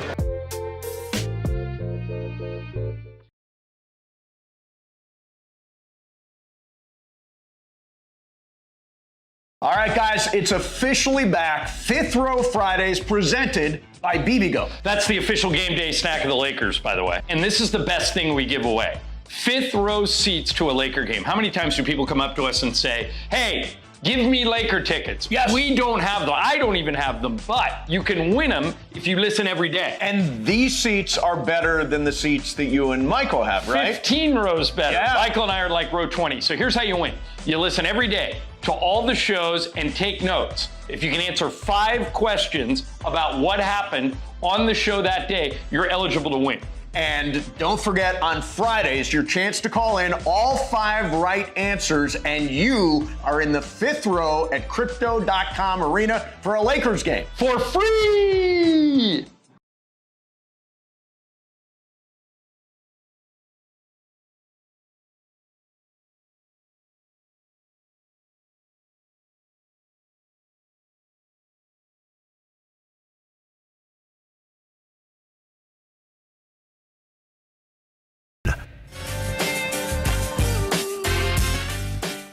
You know what today is, right? BOGO.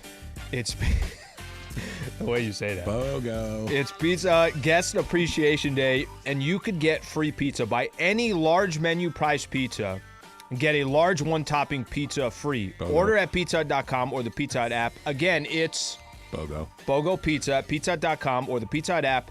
Head to our Instagram for another chance to win Pizza Hut and tickets to a game. BOGO. No one out pizzas the Hut. Which one did you have? I had everything was on it. It was mushrooms, peppers, onions, sausage, pepperoni, probably 1 or 2 other things that I'm forgetting. It was fantastic. I went pineapple, my brother. Yeah. Oh, that pizza, those pizza toppings, ham and pineapple, is a very divisive pizza Very topping. divisive. I Yeah. like it. Yeah. I look. It's like, should D-Lo start or not? Everybody hallucinates. It's a hot dog a sandwich. The next slice of pizza you put in front of me that I'm like, no, I'm not eating that. That has blank on it. It doesn't exist in my world. I get it. If you don't like whatever, cool. I will muscle through it. So and what'd you get? I don't typically get in there. I don't typically order a pineapple pizza. No. But if I'm somewhere and there's a pineapple pizza, I'm grabbing a slice of the 100%. pineapple pizza. I'm a little more picky. I kind of have my lanes, and so I'm a traditionalist. I just like straight up pepperoni. Great and choice. I just got a nice little pepperoni. Lots of pepperonis on this. So if you're a pepperoni lover, place to go. So, meat lovers. Oof. You know what's good? Thank you, A pizza. good combination of toppings: jalapeno, pineapple, and bacon. Jalapeno, pineapple, and bacon. I'm okay with that. Yeah. It is. It sounds kind of out. It's okay. It's really good. There's jalapeno, very underrated. You know on what you pizza. can drizzle on top of that? It's a little sriracha. Let's go. You almost, you said to start the show, you felt like you pitched 9. Did you do that at all yesterday? Because it looked like you tore. I took the pizza cure. It feels a little better. I don't know what you just did right there with your shoulder. I get so excited about pizza, sriracha, jalapenos, bacon. You're easy to please. Yeah, I am. I'm not a complicated man. Anthony Davis, terrific last night. Anthony Davis, terrific this season. Pretty much all season long, right? No, I'm kind of saying it under the radar because I don't want to whammy it because I believe in that stuff. But he's been MVP level good. If the Lakers were a little better, we'd be having a real conversation about whether or not he's going to win the MVP. You know the NBA far better than I do. When was the last time a player on a 500-ish team won an MVP? I don't know. I would imagine it's probably been a while. The only thing I can think of, and I can't remember what their record was, but Russ with the Thunder without KD. Okay. Only thing I don't remember their record. That sounds about right. They were a playoff team. I they were a remember playoff that. team. Yep. Happens in baseball occasionally where somebody will just put up bananas numbers on a bad team and no one else really stands out. Shohei's a great example. That's it. Abdul-Jabbar, I think, won it with the Lakers when they were 40 and 42. Okay. Yeah, so it doesn't. I mean, that Kareem played 40 years ago, right? So yeah, that was in 75. 76. Yeah, there you go. So 50 years ago. But yeah, Russ was 46 and 35, so they were above 500. Yeah, no, that's 11 games over. Give him that. That's 11 games over. That's not so. He's playing at that level. The team's not doing enough to help him make a strong MVP campaign, but he's doing everything he can. Damn. And it's interesting because look. We've been saying this for 5 years. Eventually, LeBron's not going to be like, well, okay, but it's been 5 years. But I guess that's true. I guess at some point there will be life without LeBron James. There will be a Laker team without LeBron James. Yeah. And the question has always been, well, if AD's your best guy, what do you have? If you have this version of the best guy, you got a whole hell of a lot. It's almost I know we play this way too much and we do it way too often, and it's probably more depressing than anything else. If I'd have told you coming into the season, I'm going to play everything that you and I have been doing, that Bron was only going to miss 3 games almost halfway to the season, that AD was only going to miss 2 games halfway through the season, and I was going to tell you, no, AD is not just the best player on the team. He's separated. What he does on the defensive side, what he does on the offensive side, and he's a true legitimate candidate to be an MVP this year. What's their record? That's the depressing part. Yeah. Is because, and I know where you were going with this, and the only reason why I went to this specific subject is talking about Anthony Davis being an MVP caliber player and looking in the standings, and you're 10th, you're 19-19. Damn, that's depressing. But that does go to the point of he is playing that good of basketball. 2 things can be true at the same time. He is playing that good of basketball, and just it happens to be that the Lakers can't win on a consistent basis. Look, if we're being optimistic, and everybody knows that I love to be optimistic, there's plenty of time for them to get hot and win some games and put him in that MVP conversation. Because if the Lakers, through the second half of the season, are 15 games over 500, which just doesn't feel crazy. I mean, maybe it does considering how they've looked in the first half, but if all of a sudden the Lakers got hot, I don't think you'd knock me over with a feather surprise. So they were supposed to be, but right. That maybe he could sneak in there. And I think it just opens up a world of possibilities moving forward. You want to try to maximize every last second game minute that LeBron's there, but it's coming sooner than later. And okay, when LeBron's off the books and the money that goes along with that is now available to spend other places, when LeBron's presence is removed from the floor, from the organization. LeBron is just a larger-than-life human being, never mind his basketball, that everything is going to go through him, even if he's not the best player. Yeah. That once you can kind of un-LeBron the place from an aura perspective, maybe everything else kind of comes up a little bit. Maybe everything else gets a little bit more manageable, and AD can even go to a second level or third level or whatever it is. And then you spend that money on other great players. Lakers are always going to have access to great players. Pretty interesting. Well, I think the point is, the most important point, if you felt like, what the hell is life with LeBron after he's done playing basketball? Yeah. Well, you're watching an Anthony that you can't tell me that before the season started you feel the same way about Anthony Davis through 38 games. Again, I'm not telling you that he's the best player in the league. What I'm telling you is that he's been available. Seems like he's taking his game to another level. He's doing it every single night. That does give you a little bit of. Bron is, I think, making $100 million over the next 2 years, but he's got a player option this upcoming year, so we'll see how the numbers work. Yates in the house. Did you not get a chance to hit the pizza yet? Not yet. And I was too busy trying to find the correct microphone. I understand that. It's like right now that's it's like 3-card money on the street corner. You got we're gonna keep moving it around on you. You saw me on the stream strafing back and forth. That's what was going on there. I was taking. John and I share a mic for crosstalk at the same time. That's really weird. Yeah. John, get in here. It's like We Are the World. You know. How are you? I'm well. Happy New Year. I haven't seen you since the beginning of the New Year. So I figured out that the way to get around these saying Happy New Year to ladies, you say, "How was your New Year?" That gives you like an extend. I don't do that. I say Happy New Year. It was good. I was in Vegas for 5 days. Ooh. Too long. That's about 2.5 days too many. That's about twice as long as you that's need a long to be time. there. Yeah. I was there to see Bruno Mars. My cousin is in his band. It went fantastically. Spent, what instrument does your cousin play? He plays the saxophone. Okay. Very nice. And we spent the ball drop with the gang, you know what I mean? And that was cool. Popping bottles with the pop star, on New Year's Eve in Vegas is pretty fun. Sounds fun. So that was. We know. Come on. That was excellent. So now I'm back, Very cool. Things are well. Did you hear that the Dodgers got Yamamoto? I did, but I also heard that you sleep with 9,000 pillows. He's got a lot of pillows, bro. 3, considering a 4th. He's got a lot of pillows. Where's the 4th one gonna go? I heard the breakdown. I heard all the breakdown. Under my left knee. Wow, a knee specific. So you need a lefty specialist out of the pen. I do. I need a lefty relief specialist. I need one of those like little round ones. Like I don't need like a big one. I need a smaller round one because when I sleep on my side and then roll to my back, my left knee starts to ache. I need to have it slightly bowed. Do you label the pillows? Because there's so many of them, right? Is there a pillow that is labeled left knee? It's like if you have a bunch of kids, you don't need to label the kids. You just know which goes where. I put this one here. You've got the red hair. You've got the black hair. So you do label them?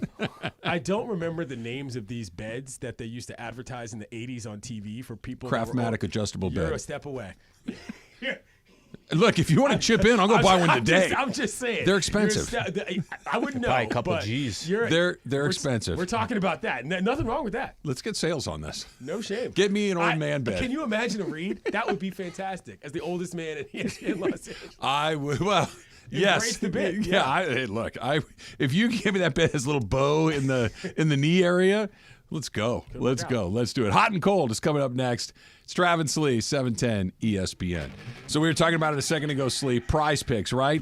It is the most fun you're going to have doing daily fantasy sports because it's the most easy, right? It is the one that you can just kind of jump into, ready to go. Matthew Stafford, 272.5 yards. You like more than that or less than that? Jared Goff, 260.5 yards. Do you like more of that or less than that? That's Prize Picks. You can win up to 25 times your money. With the Prize Picks Sports app, you could be making your picks right up to the fourth quarter. Join the 7 million Prize Picks fans today. Yeah, I'm switching up players. I'm going to pick a couple different guys in the NBA. Why don't we go Tyler Hero, taking on the Oklahoma City Thunder, more than or less than 23.5 points. I'll go more than on that one. I actually like that pick. I'm going to go more than on that one. Let's take another one. Somebody has been rumored around the Lakers, DeJounte Murray. More than or less than 22.5 points against Philly. I'll go more than on that one. You can make your picks in about 60 seconds. Go to PrizePicks.com/710. Use that code 710 for a first deposit match of up to $100. Again, that's PrizePicks.com/710. Use that code as well. Must be present in certain states. Visit PrizePicks.com for restrictions. The Genesis Invitational is coming here to Los Angeles. They're taking over Riviera from February 15th to the 18th, and you have a chance to win a spot in a dream foursome to play golf with me. Trust me, you're going to have a good time. I absolutely promise. That's coming up on January 22nd. Here's how you do it. You listen to our show. You're caller number 7. You win tickets, and you get a chance to be entered in that dream foursome. Riviera is the best spot in town. You want to be a part of that Genesis Invitational, genesisinvitational.com. Don't forget, listen to the Travis Lee Show starting at 10 a.m. every single day. You're going to have fun, I promise.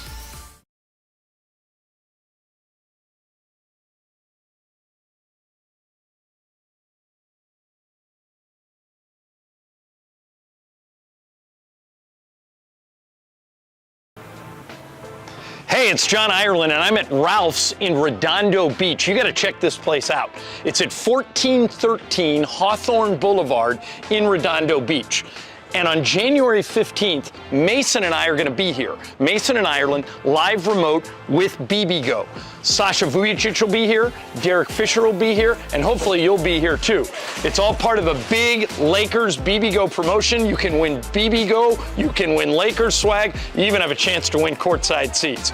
Don't miss it. Ralph's in Redondo Beach. This place is huge. Check it out. This may be the biggest supermarket I've ever seen. Be sure to join us January 15th. Ralph's in Redondo Beach. Derek Fisher, Sasha Vujicic, Mason, Ireland, and BBGO.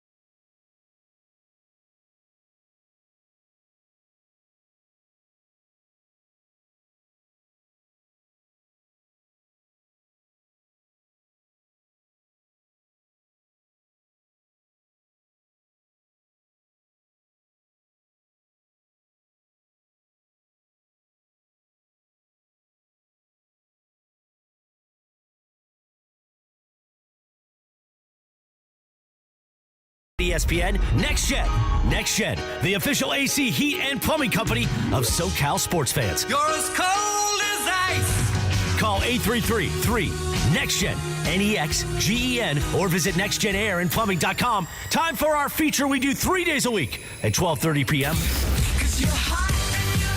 Who's hot? Who's cold? Thanks to Next Gen. Time for What's Hot. How about Ziti, the Ziti? Take it away, Producer M. All right, so why Ziti is hot is because it is the anniversary of The Sopranos. It's 25th anniversary of when the first episode premiered on Sopranos. And my favorite line in the entire history of The Sopranos is this line. So what, no ZD now? Hey! All right, so Travis, you gave me one that was sitting in your head, so I'm going to play this one. They asked us to bring in. On your mother's birthday? It wasn't. It was after midnight. And then there's one more from Travis. That's great. Timeline got f***ed up. Yeah, all right. So I think that Sopranos is one of the best things about it is that it's both a intense drama, but it has these moments of levity, these moments of fun that is interesting to watch. Did you end up seeing any of those clips? You said there was, what are they, 25-second clips or something like that? It has not shown up on my TikTok yet, Okay. but I'm sure it will later. Mini clips at a That's time. what she said. My favorite of all time is I didn't watch The Sopranos a ton. It was one of those deals where when I got to college, all the guys that lived in my house eventually they all watched it. So like. It was a perfect college group house show. Perfect for that. Because, like, Sunday nights, you're shutting it down, yada, yada. And I'll never forget Paulie Walnuts. Hey, Tone, you want to go get some food from the Baja Fresh? It's a great one, too. Baja Fresh now, which is not the name. So fun. That's all the ZD one. It was after midnight, the Baja Fresh. They never wrote a joke on that show. Right. That's what makes it so funny. That it was funny without jokes. It was funny making fun of these guys being knuckleheads. It was funny. It's how people talk. It's how people talk. It's how a teenager would respond to you doing something dumb and your dad says, you did this on your mom's. No, I didn't. It was after midnight. Like only a dumbass teenager, that would be their response. So it's one of the funniest shows in TV history. And there wasn't one joke written into a script. I think about it nowadays. So, like, for me, like award shows, they get kind of ticky-tacky with what's a comedy, what's a drama. Sopranos could have been labeled as a comedy and have, like, swept that category for decades, but it's just because award shows are different now. Like, The Bear is as comedic as The Sopranos, but I rest my case. A little media evolution conversation from Professor Hebel right there. All right, so now it's time for What's Cold. And time for What's Cold. Alabama fans. All right, so those who know me and know my lore a little bit is that I used to work on the Paul Feinbaum show. I used to screen callers a lot for the Paul Feinbaum show. So I used to talk to these guys for long periods of time, try to get to their point. And so there was a quote-unquote famous caller to Paul Feinbaum called Larry and Shelby. And Larry and Shelby decided to call in yesterday to the Paul Feinbaum show to talk about how much he did not like the Michigan Wolverines, but actually he would never say Michigan. So I'm going to play this clip really quick. I don't mind them winning, but they always have to do it in a sarcastic manner. Larry. They always have to degrade the other team to make that sounds like really Alabama make fans. look better. Larry, repeat after me. Don't give Alabama no credit. Larry, will you repeat after me? Michigan. You haven't given Just repeat. Alabama no credit. Michigan. Say that. I'm not going to repeat BS you tell me to say. They won the game. No, I want you to Paul. repeat That's all these I'm gonna words. say. Michigan. We did not get pushed No, around. Larry. I don't care Larry, what you're you say. Michigan. Just say Michigan, okay? No, I'm not going. I'm going to say this. Quarterback got his buried. Randy, you be Larry for a second. Michigan. Kicked. Our. No, you want to say that team that beat Alabama? Okay. So you will not even say the name Michigan? Nope, sure won't, brother. How about Seems that? perfectly reasonable. And how about roll down tide? Now, That's a nice slice of cake from the Feinbaum show. That's what would have You happened. got every layer that you're used to. I wouldn't have Yeah. said Raptors today if they ended up squeezing that one out. What's so funny too, and working on that show is a little like inside baseball. It's like there are certain callers that after like they do their thing, the producer will get my ear and say, "Hey, give the guy our hotline number," and so they go to the front of the line. And so Larry and Shelby was very few guys that was like he was one of the hotline number guys, and so I had to preface and we had to be very prepared for whenever Larry and Shelby came on the air. So to give you a little to kind of backstop what you're saying, Em, when I was producing Rome, we had a very well-known cadre of callers, and getting into that circle was a big deal for them, right? When you would get that number, and you can get Knicks too. Oh, for sure, that for was sure a big you part can. of that show. Yeah, when you got in, you're like, oh, okay, I don't have to wait in line anymore, or wait in line to get in line. Sure, right? It was just to get a line was very difficult, or to get a vine, I should say, in the vernacular of the program. So, yeah, for sure. But yeah, just it's very funny that the Alabama fans are so delusional that they can't even say Michigan, and that they are just, the SEC is shaking in their boots that Michigan won. Help me with something here, guys. Am I a bad fan because I don't feel like that guy feels about that like I feel about anything in my sports life, or am I a more reasonable adult? This is insane to me. This is what we paid for. Is that people who want the niche super my team gets here experience, they get it. If your team's not in it, you don't care. That's what the difference in college football is now versus before. There's different parts of the country where that's just normal. That's just normal. Because they don't have professional sports teams they care about. The passion, I'm but not talking about this specifically. even fans of professional teams, that's everything to them. I'm a Dodger fan. I can say the word San Francisco Giants. Sure. It doesn't. Apparently, you're not a Dodger fan. I'm not saying San Francisco. Not everybody in this. That's what I'm saying. Like, does this make me a bad fan that I can say the city and the team name? No, stupid. Unnecessary. That seems like a better explanation. Who's hot, who's cold is brought to you by NextGen. NextGen, the official AC, heat, and plumbing company of SoCal sports fans. Call 833-3-NEXTGen or visit nextgenairandplumbing.com. I came in today because I had a very specific question I wanted to ask all of you all. 2 different things happened to me on a technological front today that kind of blew my mind. Like, I can understand the concept of doors blowing off of airplanes, maybe driverless cars. I saw one the other day. I know. I get certain levels of technology, but at this stage of my life, there are these little things that happen where I'm like, oh, that's how that works now? Bro, I drunkenly ordered something off of Instagram the other day, and you know who told me that it was delivered? Instagram in my IG inbox. And I was like, yep. Hold up. I don't need my pic. Like, oh, I ordered it through you. Yeah. I don't need an IG message. TikTok will do that too. When it comes, it's weird. TikTok does do that. And Instagram will knock on your door. Another thing happened today, and this is the big one. I was recording something at the crib. My phone rings.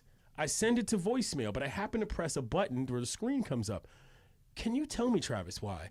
While this person was leaving a voicemail, it was transcribing it and showing it to me on my screen. Oh, I've seen it after the fact, but never in real time. I've seen it in real time. Oh, that's crazy. You can screen it. You can screen it, sure, and then it will happen. Screen it all day, but like it was telling me what was being said as they were saying it. It was weird. Okay. I was not familiar with that. Can we go back to the driverless car for a quick second? I saw one here too. LA Live, right before I was getting on the 110. It was a Waymo, right? It was a Waymo right by the movie theater over here. It's exactly where I saw it too. Yeah.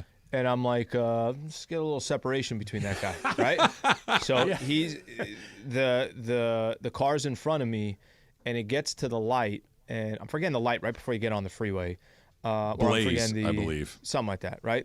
So I'm looking, and I'm kind of looking to my left because I'm like, oh, what's this? You know, what's the car going to do? Yeah, what's the car going to do here? You know, the light is red, but there are cars coming. The thing's spinning on top of the car. The thing's spinning. I'm like, what's gonna approach? What's gonna happen? It was so smooth. Everything was calm, cool, and collective. Made that right turn. Right when it left, I was like, that was more responsible than 85% of the drivers that I'm driving with. You're so much more comfortable with this than I am. I will take it. I will take it. I will get in one of those. The hackability element, the unpredictability of a robot in situations that are not calculable is a terrifying prospect to me. I can't. The guy who played, he was on Succession. He played the older brother that runs for president. Can't remember. He was driving one of those helpful self-driving trucks. Drove it straight into a building because this self-driving thing drove it into a building. People drive cars into buildings. Okay, wait. That's the right. Here's that human beings were going to make far more mistakes than the machine when it comes to. I get it. I get it. We're in the beginning. I get it. We're in the beginning stages. I understand that. We're in the beginning stages. So we want to have 10, 15, 20 years of like, hey, this thing's been going and we're good. But of course, AI and machines are going to make a lot less mistakes than us. I don't know about that. Here's the thing. Listen, you've seen iRobot. As somebody that survived a legitimately death-defying car crash, like I did something I didn't know. I was asleep, but like I am concerned legitimately that in an accident situation, a Waymo vehicle is not going to be able to calculate, save the person in your car first, because that is a natural human instinct that will kick in if you're driving. Yeah. The Waymo might say, okay, I'm trying to minimize So you got to write a few more lines of code. Yeah. What's the big deal? Why are you so acidic? I am not trying to be in an accident Waymo's with a gonna car. Waymo's going to get in an accident, have 3 wheels. It's going to have 3 wheels and still going to its destination. It's like, We just need to get to the match. Look, you want me to make you all feel better? What's up? Something else is going to get us way before a driverless car. The earthquake, the fire. We We are right at the end times. We're just about there. So hop in that Waymo and knock yourself out. There's a lot of other things Take some that calls are on going to that. hit you. Yeah, for sure. What do you think the apocalypse will look like? That's coming up next on The Dump's coming up next. It's Travis Lee, 710 ESPN. But right now, it's your time for your chance to play golf with me at one of the most beautiful courses in the world. The Genesis Invitational is coming back to Roar in Los Angeles, which means it's time for the Dream Foursome on Monday, January 22nd at Riviera Country Club. Caller number 7 at 877-710-ESPN wins 2 tickets to the Genesis Invitational. That, of course, is Tigers Tournament at Riv, and you will be qualified to play golf with me in the Dream Foursome. We'll pick the winner next Tuesday. Dream Foursome, thanks to Genesis Invitational and 710 ESPN.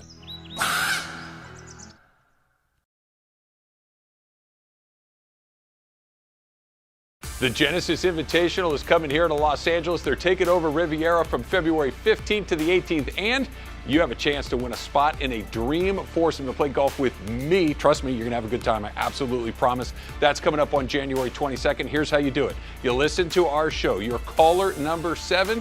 You win tickets, and you get a chance to be entered in that Dream Foursome. Riviera is the best spot in town. You want to be a part of that Genesis Invitational, genesisinvitational.com. Don't forget, listen to the Travis Lee Show starting at 10 a.m. every single day. You're going to have fun, I promise.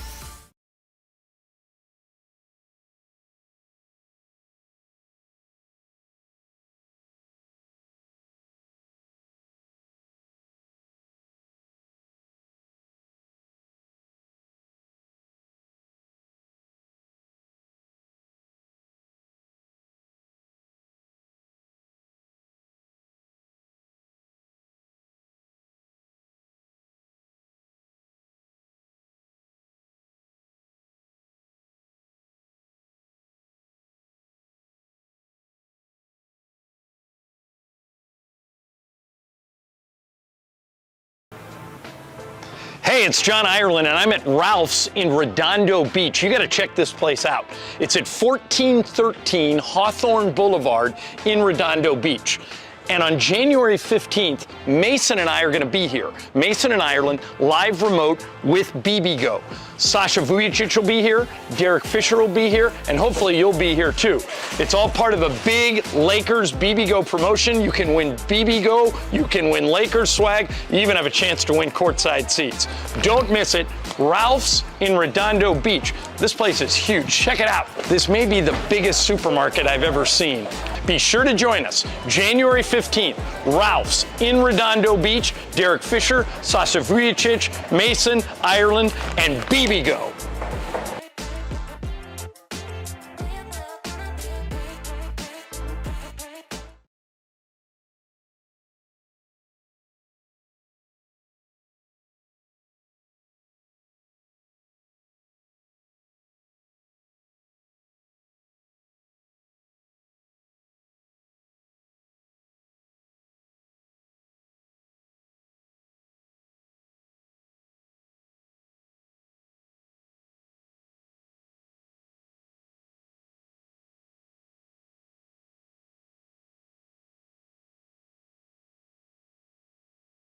It's time for the dump. All right, so most of us in here, if not all of us, I think we were kind of unanimous. We liked the quarterback show on Netflix, right? Mahomes and Cousins and Mariota and kind of their journeys through an NFL season. And it was compelling and interesting, and it was great. Well, Netflix is going to make the NBA version of this, an NBA documentary series modeled after quarterback. The 5 players instead of 3. Name them here? Yeah, knock it out. Jalen Hood-Schifino, Amir Coffey. Chet Holmgren.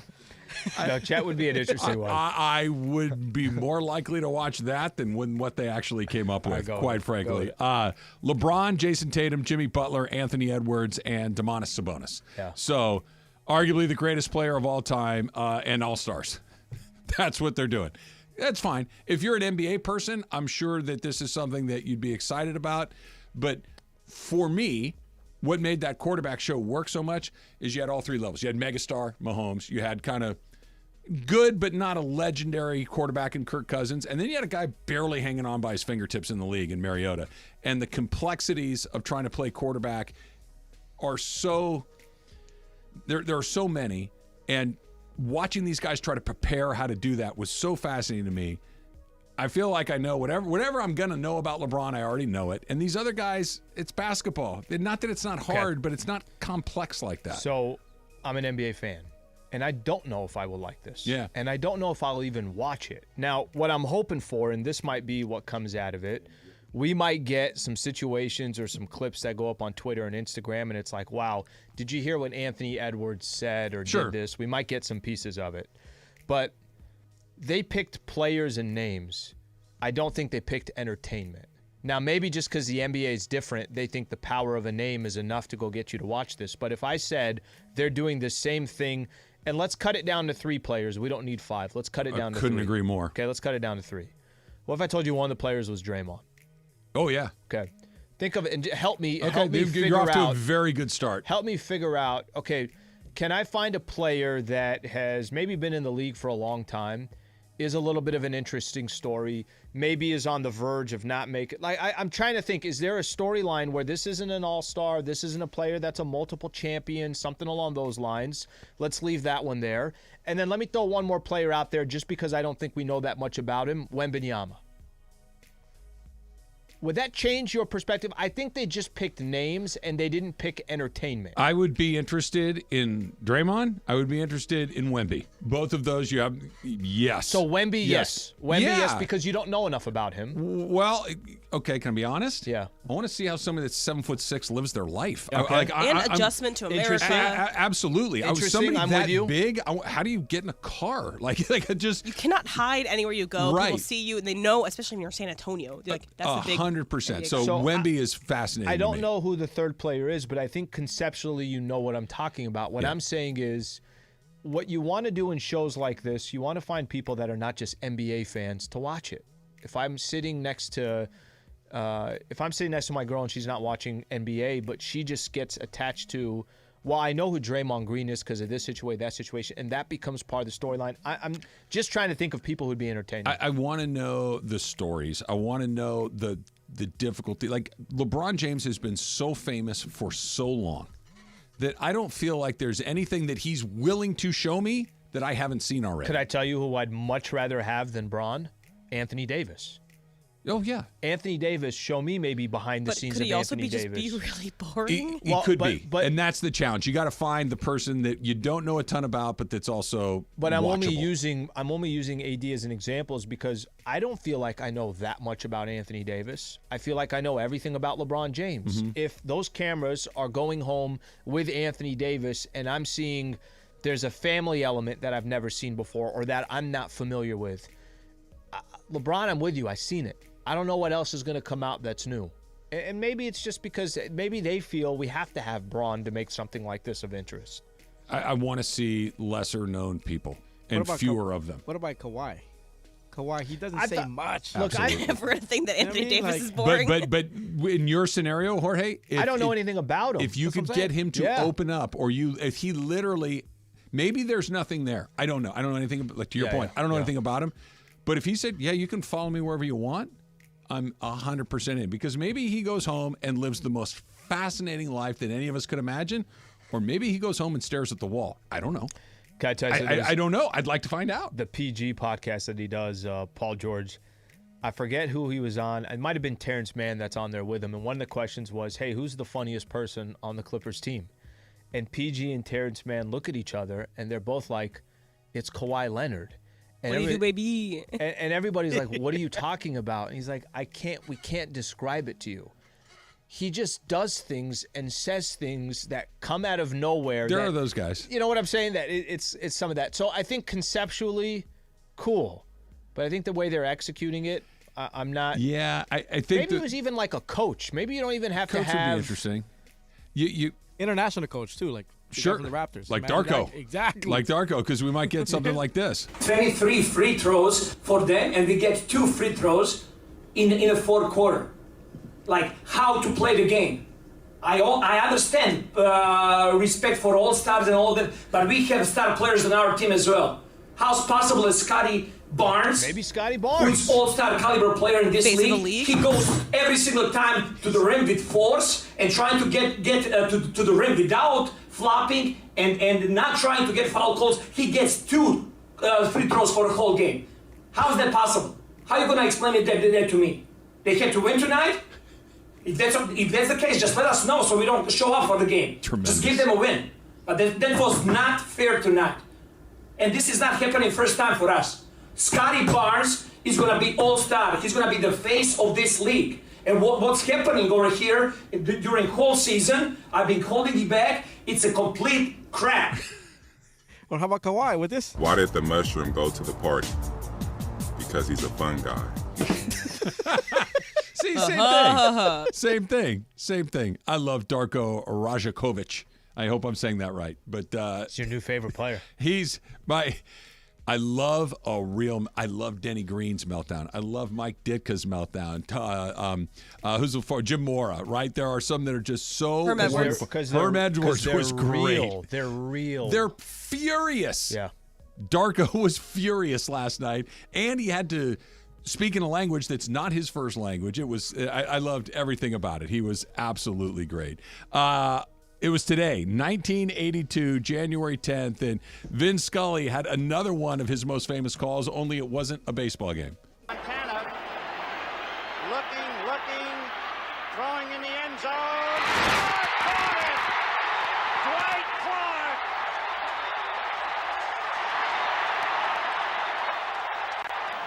It's a madhouse at Candlestick. I guess if you just do 80 billion events, you're going to run into some really great moments. But how is Vince Scully on so many great calls? That's the call, the catch, I should say.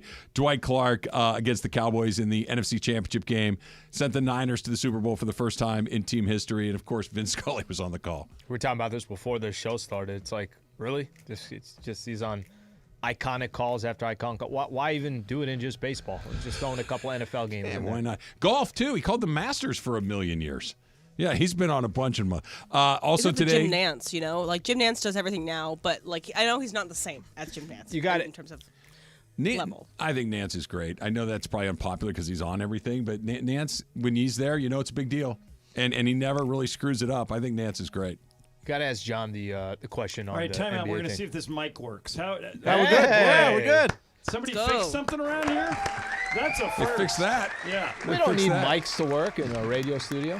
What were you going to say, Slee? Ask John if he's going to be watching the version, the NBA Netflix version. Basketball version of Quarterback. They're going to do an NBA version of it with LeBron, Jason Tatum, Anthony Edwards, Sabonis, and and Jimmy Butler. All in. You're in. Yep, 100%. I loved the golf one. I loved the quarterback one. I think all those shows are great. Do you like the F1 one? I didn't watch it. Okay. I'm not an F1 guy. Yeah.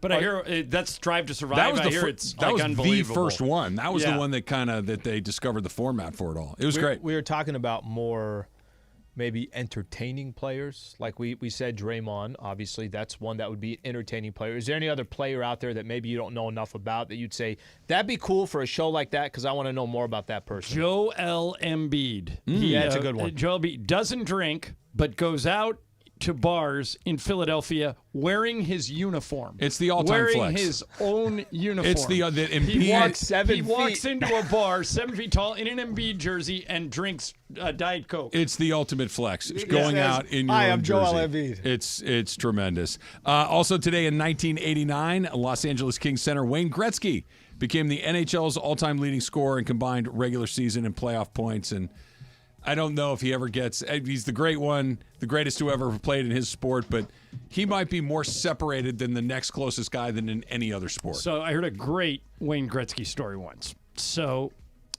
Wayne, he's legitimate. He's a phenom. Like if you go back and look early in his career, he would have 100 points, and then the next closest guy would have 50. Yeah. And then be like 49, 48. That way, he was twice as good as anybody else in the league. So Sports Illustrated named him Sportsman of the Year one year, and they wrote this deep dive on Gretzky. And they talked about, I can't remember who it was, but they talked about how he was in Edmonton. It may have been Grant Fuhr, but I don't think so. It's like he was with a goalie in Edmonton that when they started winning Stanley Cups, and then the goalie left to go to another team, but the goalie knew all of Wayne's tricks. Okay. So one of the things this goalie did was he would cut a groove in the ice with his skate right next to the post that was a little bit smaller than the width of the puck. So he knew if he put his skate in that groove, the puck would not fit. It would get stuck between his skate. So he had that thing covered. So Gretzky comes down the ice. He knows Gretzky loved to go just inside the post. So he puts his whole body up against the post. He puts his skate in the groove, and Gretzky shoots.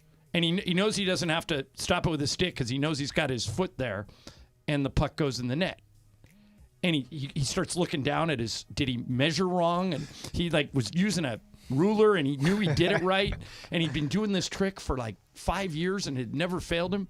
So after the game was over, he walks over to the other locker room because they're friends, and he goes, he tells that whole story I just told you to Gretzky, and Wayne kind of smirks at him, and he goes, "What? Do you have any explanation how that puck went in the net?" Gretzky goes, "I do." He goes, "What?" He goes, "I know you do that, and I put it in on its side." He goes, "I've been working on it for a year." Oh, he rolled. So instead of coming in this way, it comes in this way. Instead of a flat puck sliding across the ice, he figured out a way to make it vertical and put it in on its side.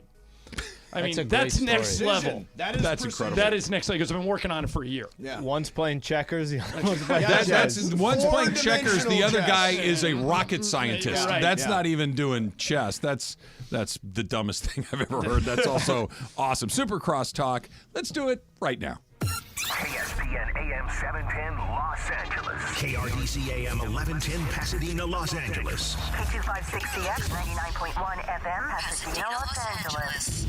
It's the greatest segment in LA sports radio history. Oh my God. When the shows come together for magic on the radio. It will only grow stronger. Super Crosstalk. Are we ready for Mason and Ireland to join Travis and Slee? Super Crosstalk begins. Super Crosstalk presented by In-N-Out Burger. In-N-Out. That's what a hamburger is all about. It's time for Super Crosstalk. You guys talk for a second. I'm Googling things. Okay. Yeah, Google away. Google away. All right. Am I not? I'm going to throw a theory out to you guys because we all know Pete Carroll. And if you're just joining us, Pete Carroll got let go by the Seahawks today. Now, did he get let go? Or they made did up he some. Staying with the organization. He got fired. Supposedly staying and with he the will not. organization. Here, let me make my first prediction. He will not stay with the organization. Pete Carroll is not a sit around and let other people do things guy. That's what I said. All right. But I know he's 70. 72. Yeah. Is he 72? Yeah. Okay. Belichick is 71. He's 72. Okay, so he's the oldest coach in the league, but he's the youngest 72 I've ever seen. No question. Yep. If I'm the Chargers, I hire him today. Today. Think about it. They're competing. Instant credibility. They're competing for clicks in Los Angeles. They have no traction. The Chargers have no fans. The people in San Diego, Slee, you hate them because they moved. The people in L.A. are either Rams or Raider fans. And Pete is beloved in Los Angeles. And not only is he beloved, Mace, remember all the stuff he did with a better L.A., cleaned up the gangs. Yeah, right. I'm friends with a lot of people that work in the PR department over there. You wait and see how many reporters show up to practice if Pete Carroll is your coach. I said virtually the same thing. My first choice would be Vrabel, but Pete Carroll right behind him because I'd give Pete a 3-year deal because of his age and tell him, come run the keys. Let it rip. Here are the keys. Yeah, and let's do it. And by the way, we'd be having Pete Of course you would. Mason hasn't had a Charger guest on in 5 years. No, that's because you have conspired against me. with good reason. Well, I mean, I'm not a Chargers fan. Correct, which you say And there aren't that openly many and a lot. But I'm a out big there. Pete fan. Yeah, exactly. That's my point. Pete Carroll's on every talk show. Pete transcends the team that he's coaching. Pete's great on the radio, great on television, great credibility. And his connection to LA. He's instantly the face of the franchise. Yep. Right. Instantly. And he'd be, their defense has been the problem. I mean, offensively, they're actually pretty good. They got Kellen Moore running the offense. Pete comes in, takes over the defense. I do it today. I do not let him go to another team. Let's say, and not that the Chargers are going to have this wealth of possibilities, Harbaugh or Carroll. Well, if Harbaugh wants to come, you take Harbaugh. Yeah, take Harbaugh. Yeah, he's the best. He's the best option. Harbaugh's going Raiders or Chargers. Yeah, feels like it. I have a weird feeling Harbaugh's going to the Raiders. I do too. I think I have a hunch it's the Raiders. It looks right. He hired Don Yee, who is Tom Brady's agent. Brady, who's a Michigan guy. And Brady also owns, I think it's 5% of the Raiders Something now. like that. And I think it's all set up. Harbaugh's perfect because everyone hates him and everyone hates the Raiders. And so he fits the. If we were casting a movie, isn't he perfect? No, he's an outlaw. And it's a team that the brand is really outlaw. So I think it makes a lot of sense from that perspective. We talked about this a little bit yesterday, not much. What's the better job? The Chargers because of Herbert. The Chargers is the best Herbert, open job because of the quarterback. Let me make the case that. Well, and they have a bunch of other good players too. They do. But think about Although this there's too. $60 million over the cap, and But some of those guys they're gotta gonna cut bait on Derwin James. They're gonna cut bait on Khalil Mack. I think they keep Bosa. They are where the Rams were after last Except season. they're not, and the Rams fixed it in 3 months. Right. Except they're not the Rams. But when I say that, what's the better job? We don't have to look at it of just this upcoming season. So let me just use as an example here. Mm-hmm. If the Raiders are good, that's a brand. That's a real brand. Sure. If Harbaugh goes to Vegas and he turns around the Raiders, if Harbaugh comes to L.A. and turns around the Chargers, okay, I'm not telling you that there's not going to be more interest in the Chargers than there is today, and Harbaugh is a fantastic name. If Harbaugh turns around the Raiders, that's one of the elite brands out there that has been down for so long. I don't know. When we say what's the better job, I know Justin Herbert is the quarterback for the Chargers, but turning around the Raiders. Let me change the terms of the question. What team gives you a better chance to win? Short term, the Chargers for sure. I think wherever he goes, he's going to find a way to win because look at his track record. The He's done hardest it thing everywhere. to do in the NFL is to find a great quarterback, and the Chargers already have one. Here's That's why it's the and best the Raiders job. do not. And the What, Raiders does do it not. come down to this? You can talk about quarterbacks, incredibly important. Both the Raiders and the Chargers have ownership that is at best mediocre and probably not mediocre. Spanos is the worst. Spanos is the worst, and Mark Davis, he's going to be paying 4 coaches by the time this thing is done. Right, but they're going through them in a hurry. One thing I hear about is that the Spanoses, so you probably know more about this than me, but I hear the Spanoses micromanage. Mark Davis doesn't. No. Mark Davis just sits in his suite and drinks. White jumpsuit and a When you He-Man have haircut. more than one Spanos, is it the Spaneye? Spaneye. The Spaneye. It is Spaneye. Yeah, I thought Yeah. so. It's like I thought cactus. so. Yeah, exactly. Wayne Gretzky was traded to Los Angeles August 9th, 1988. 88. Yeah, so I was still in Texas. So you were still in Texas. I was not here. Okay, yeah. Why? I don't know why. I just feel like I've been here forever. Maybe it's like a record breaker I know or why something? you think. I know why you think you were here for Gretzky because you and Rick Schwartz, jumped on the bandwagon very early. We did. That was when you were doing Too Much Show, Yep. and you guys kind of became the Kings show before anybody else did, and the Kings played into it. Yeah, the Kings loved it. You guys were at every game. Yeah. And so I think that's what you're remembering. Is that I don't the know. first year the Kings ever went to the Stanley Cup. Yeah. When Gretzky took them. Because like we were there that year. You guys got in on the Against ground. The year Montreal. that McSorley had The curved stick. The curved stick. 93. That's That's what you're thinking. So- that's when we were doing it. Can you guys remember? I don't. For me, it was this. When he came here, there was, I can't remember another incident where somebody just showed up and made something that was completely non-mainstream the thing you had to be a part of. Kind of messy. To your point. Kind of messy. Messi, the soccer player? Yeah. Here? Yeah. No, here. No, you're talking about in Los No, Angeles. You're talking about in America. No, here in L.A. Or All even in Messi had a moment for sure where when he comes to Miami, everybody wanted to see him. But it didn't become like, okay, that's a team that has an identity in town for people that didn't even know they were there before. The Kings have always had fans, but it went from, I want to go to see Wayne Gretzky play. It became the place to be. Yes. Yeah, he was probably first. I mean, you could say the Lakers from 73 until Magic got here in 79 weren't selling out. They had Kareem, who was kind of grumpy, didn't do a lot of, welcome. Then they get Magic, and the thing takes off like a rocket. Mm-hmm. But the Lakers were already established. Yeah. The Kings, they had that one team with Marcel Dion and Dave Taylor. The Miracle and on Charlie Manchester. Simmer. I was there. No, you weren't. I swear to God. Really? And listen to this. My college roommate. This is great. I'm so excited. Okay, shout out to my college roommate Dave Habus, who's up in San Francisco. He says to me, I've never been to a hockey game. I go, the Kings are in the playoffs. Let's go, because if you don't go now, they're not going to play again for 6 months. Let's just go bum tickets. So we go and buy tickets from a scalper, and we're in the top deck. and the Oilers go up 5-0. And everybody below leaves, so we just keep moving down. And with 10 minutes to go in the game, it's still 5-0. We're in the fourth row. Jamie Farr from Toledo. The Jamie Farr. Radar? No, he wasn't Radar. What was he? Klinger. Klinger. Is sitting in the seat in front of me. And my roommate's next to me. And we got these great seats. And the game is a blowout. But 10 minutes left, it's 5-1. Kings score a goal. And a few minutes later, it's 5-2. Gets inside like 5 minutes, and they score again. So it's 5-3. And we're thinking, well, this is kind of cool. We get to see a lot of goals. We're in the fourth row. We didn't pay anything. With 20 seconds left, the Kings have pulled the goalie, and they score. And it's like 5-4. And we're like, well, there's only 20 seconds left. 5 seconds left, they score again. Oh, my God.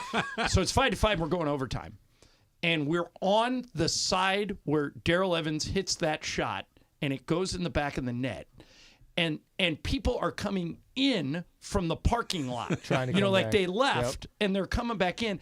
And I look over and Dave, my roommate, is hugging Jamie Farr, who he's never met. He goes, "This is the greatest thing I've ever seen." Yeah. It was. There's a million people that'll tell you they were there. Yeah. I actually was. Yeah. It By was the way, unbelievable. the great thing about Jamie Farr is because he comes from Toledo, I only have the second biggest nose. Here's the thing. I didn't know Jamie Farr was from Toledo. Yeah, but the second you started the sentence, I'm like, this ends with a nose joke. It does. It does. And by the way, he talked about the Toledo Mud Hens on MASH, where I used to work. Yeah, He talks about this place called Tony Paco's Pickles and Peppers. He has them shipped in. We used to go there. It's a Hungarian restaurant. It was great. So he really put Toledo on the map, MASH. How many people were there? Get out of the way if he blows his nose. It was close to sold out in the beginning, but with 10 minutes left, it was half empty. Everybody had gone home. That's so cool. And they just kept scoring, and then they pulled off the comeback. But what's interesting about what you said, Trav, about how the Kings kind of became the place to be. Sure. Part of that was that Bruce McNall, the owner, was almost too good to be true. Yeah. Turns out he was. Correct. Correct. He was an emperor with no clothes. Right. But he had a lot of rare coins, John. Yeah. But he would talk to anybody. He used to go on your show, Mace, like whenever he'd answer his own phone. Yeah, no, you'd call Bruce McNall. He'd talk. I used to book him to come on with Rome. Yeah. And we used to call him. He was a great guy. He was a great guest. Rome, by the way, Trev, you were there when this happened. I'm convinced that Wayne Gretzky's relationship with Jim Rome put Rome on the map. It was a big part of it. Because for whatever reason, Wayne was a listener to the Jungle and would come on whenever Jim asked him. Yes. And Jim played it just right. He didn't use him too much. You guys brought him on more than anyone else. And Wayne wasn't doing a lot of media back then. I believe it was the Western Conference Finals when they were playing the Toronto Maple Leafs. Right. And Gretzky either had a hat trick, a couple of goals, or something like that. In Game 7, he locked it up. In Game 7. And he's doing his post-game interview. I think it was with Fred Rogan. Yeah. And he mentioned Rome. And he said something like, well, I had that jungle karma thanks to my friend Jim Rome. And he said it immediately after the game. And it was like, and I was not working there at the time, but I remember seeing it going, oh, my gosh. I think that's how I might have gotten introduced to the show. Right. So my first assignment at KCAL, when I get there in like 1995, Kings Media Day. And they say, okay, be there at 10 o'clock. The players will be on the ice at 10:30. So I get there at like 9 o'clock. It's me and Jim Hill. Jim's early to everything. And so we get the camera all set up, and the players start to take the ice. And we're all set up in like a row so they can just kind of go down like an award show. Sure. And Gretzky skates right up to me, takes off his gloves, sticks out his hand, and goes, "Hi, I'm Wayne." And I go, "Yeah, I know." I mean, he was... Was that Wayne? Yeah. He was like... Wayne. He was like one of the world's most What's humble your full superstars. name, Wayne? Did you hear the story he told recently about how he was someplace and some guy tried to tell him that he was just screwing around. Wayne was like at a remote, like at a broadcast where he was broadcasting from, and he came up and he picked up a stick and he was just goofing around, and some guy walks up to him and goes, You know you're holding that stick wrong.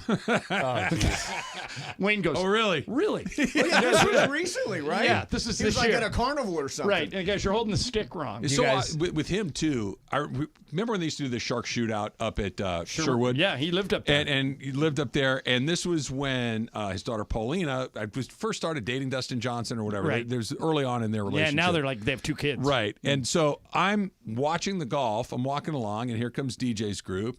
And this person kind of sidles up next to me and asks me a question about has Dennis Johnson's group come through yet? Dustin Johnson's group come through yet?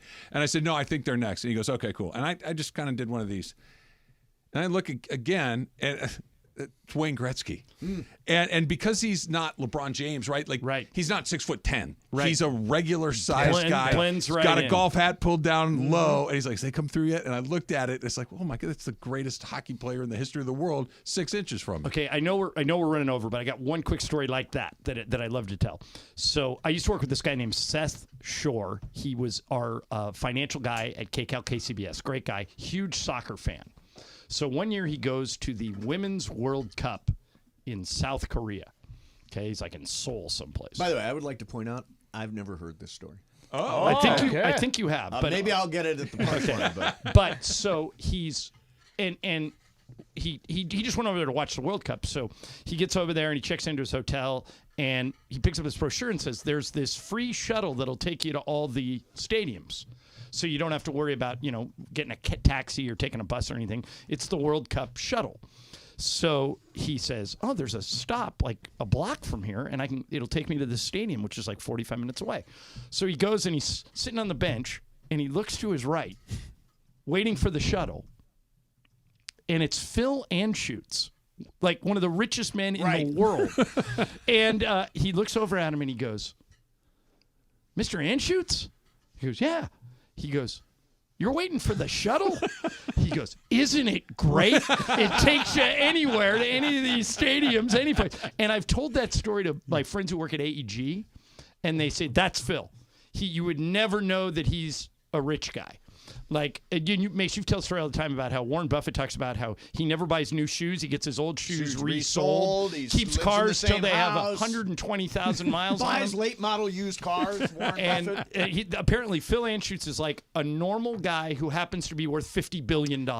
Everybody would know I'd be a rich guy. That's all I'm saying. Trav, I would not sneak up on anybody. We're not sitting on the bench. Damn right. Super Crosstalk is brought to you by In-N-Out Burger. In-N-Out